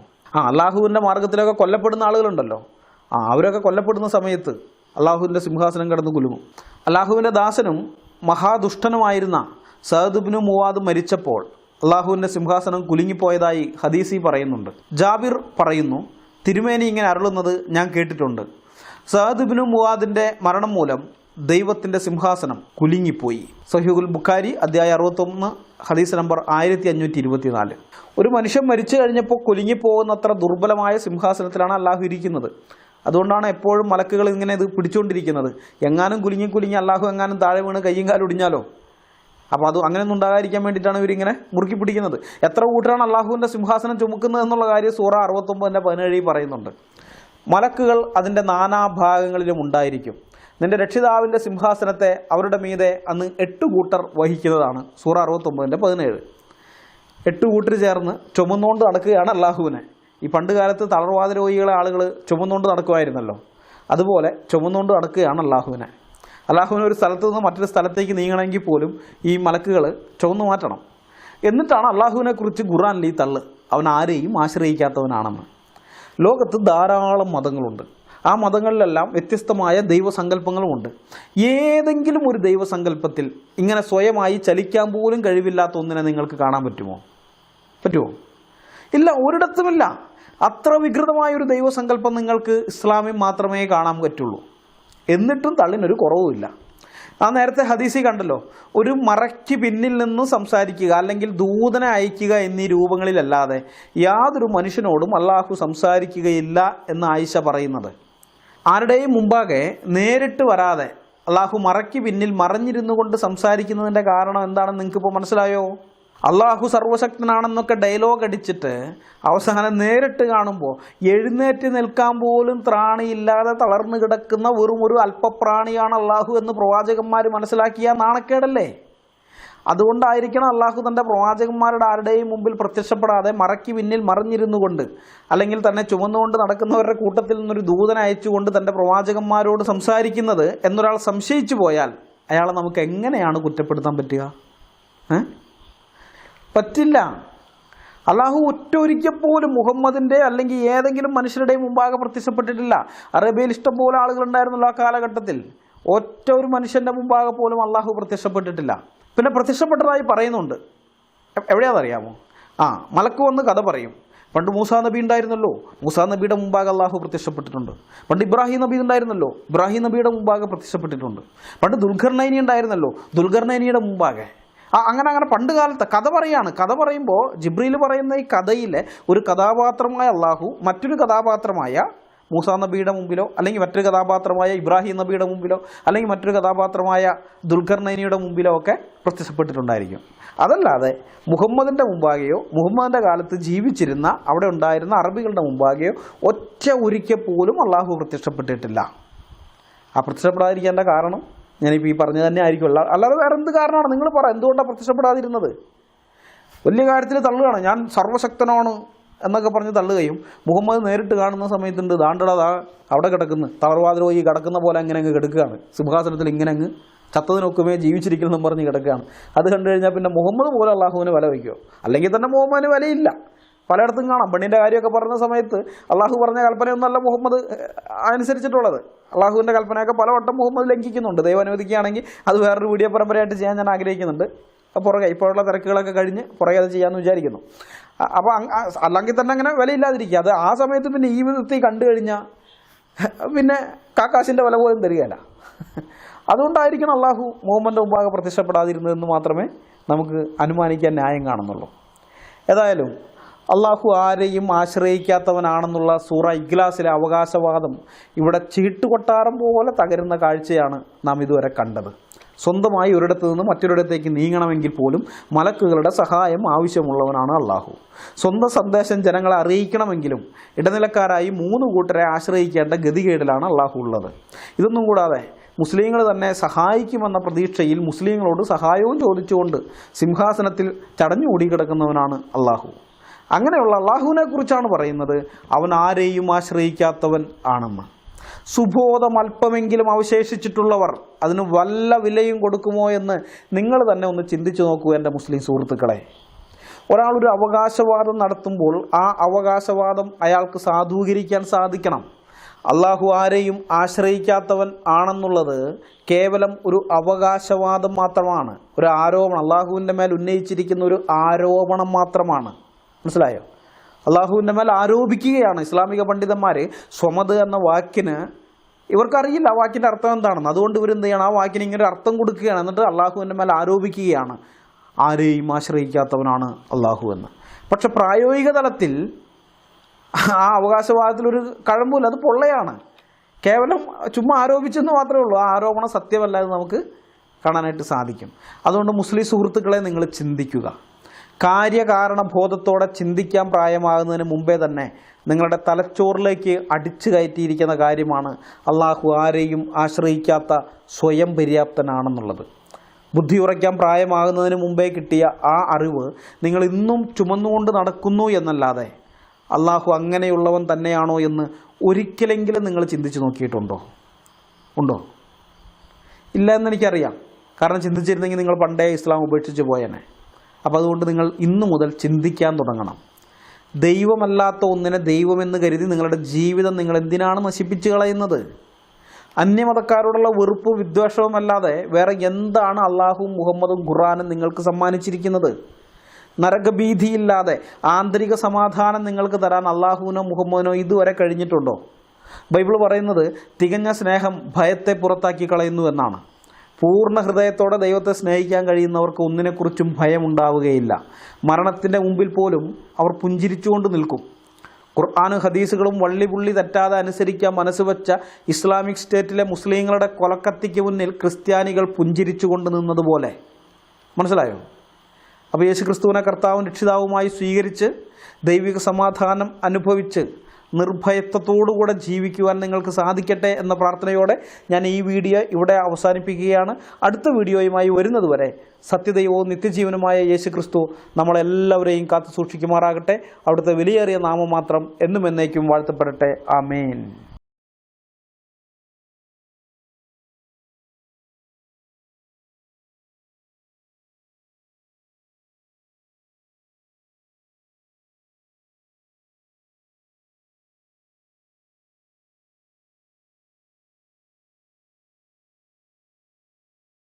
ക്രിസ്തുവിനായി